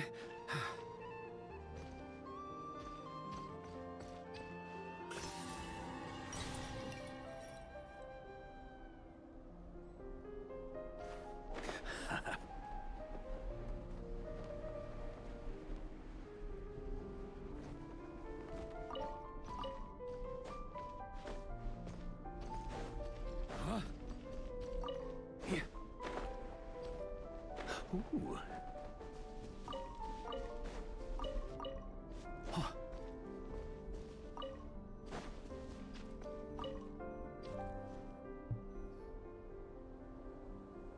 Wow! It's spectacular! Kuthar was born here on Hisi Island around 500 years ago. As it just so happened, a priestess of the Frost Moon Scions witnessed the moment of her birth. Instantly realizing that this was the prophesied rebirth, she quietly recorded the event and carved this statue to honor that miracle. According to legend, Kuthar's birth was accompanied by the sudden appearance of many Kuhenki, who wove the moonlight that bathed her into silken vestments fit for a goddess. Hey! It's like it knows we're talking about it. From that day forth, the Kuhenki have been regarded as Kuthar's familiars. Some believe that their habit of guiding travelers to hidden treasure stems from an instinct. The same one that not only drives them to protect the moon goddess, but also to make her smile. After all, according to the records, Kuthar always looked lonely as she gazed up at the distant moon. Kuthar left Hisi Island before I was even born. According to the previous moon chanter, the goddess was angered by our people's greed, and that is why she left us. Where did she go? No one knows what happened after she left. But just a few months ago, after those 2 ancient moon's remnants fell from the sky, she was spotted on Hisi Island once more. And the Fatui have been harassing and threatening us ever since. Judging from what they've said, our moon goddess is actually their missing harbinger, Columbina, the damselette. The damselette? But isn't she number 3 amongst the Fatui harbingers? So she's actually the moon goddess. Why would she join the Fatui then? That too is a question I've struggled with. But even at the best of times, understanding other people's choices is difficult, let alone those of a goddess. Plus, forgive me. There I go again, rambling on about our history. But you came here to ask about the sacred relic, didn't you? Honestly, Paimon's not sure which part she's more curious about now. Since ancient times, the Frost Moon Scions have had in our possession a special fragment of the ancient moon's remnants. A piece in which I sense a power unlike any other. Successive generations of moon chanters have all detected a divine presence within it. We call this unique remnant the Moon Marrow. We heard you can use it to see what happened in the past. What is it in particular that you seek from the past? Well, basically, to cut a long story short, the traveler here is actually from outside of Tibet. Oh.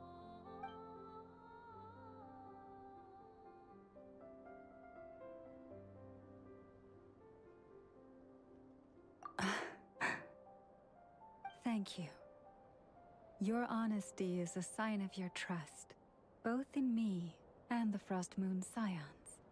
Unfortunately, though, I won't be able to use the Moon Marrow to shed light on your past just yet. Our people revere the Moon Marrow as a sacred relic. I'm only permitted to retrieve it from the secret chamber in which it is hidden once a year, on Moon Prayer Night. Oh, really? So, when's the next Moon Prayer Night? Judging from the tides this evening, a little less than 2 months. Huh? Does that mean the date changes every year? The ceremony is held on the night when the moon is closest to Tevat. This is also when Nodcry's Kuvaki reaches its peak. Only then can the seal on the secret chamber be lifted. Oh, guess we've got no choice but to wait. I am truly sorry that I cannot help you sooner. But, as the Moon Chanter, I swear that I will do everything I can to help. Think nothing of it. After... If I may be so bold, what does family... If you are aware of something, a secret that could hurt your family...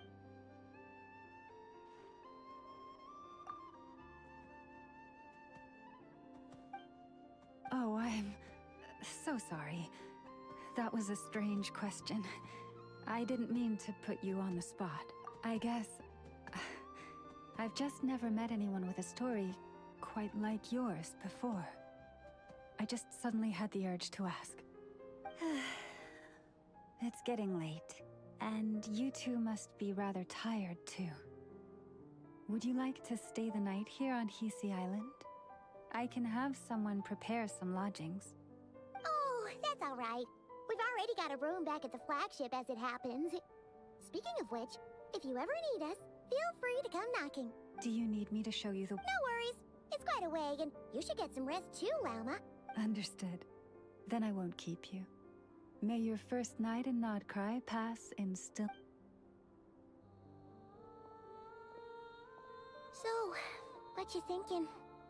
Sure was an eventful day, huh? The good news is...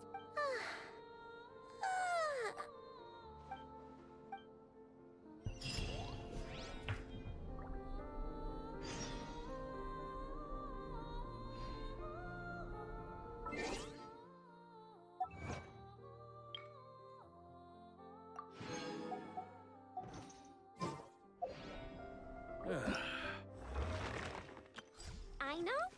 Present! Look at these plates I invented. When you give them the order, they come walking over to you. Dinner, come out. Serve me food.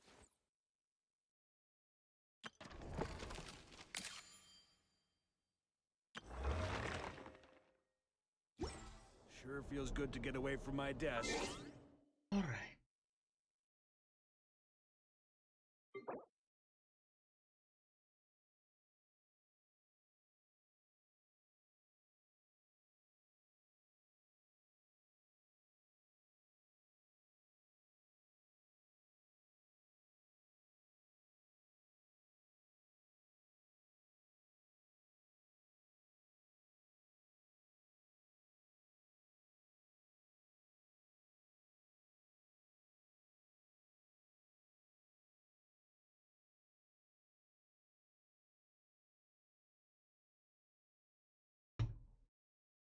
Done.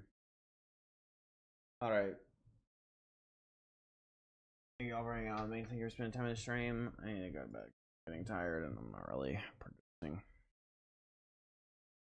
Kind of clicking. You guys have a wonderful night. Thank you all for hanging out with me. Thank you for spending time in the stream. Appreciate you. If you're in the stream, make sure you follow. Subscribe. Send me $1,000. Have a wonderful night. Bye bye.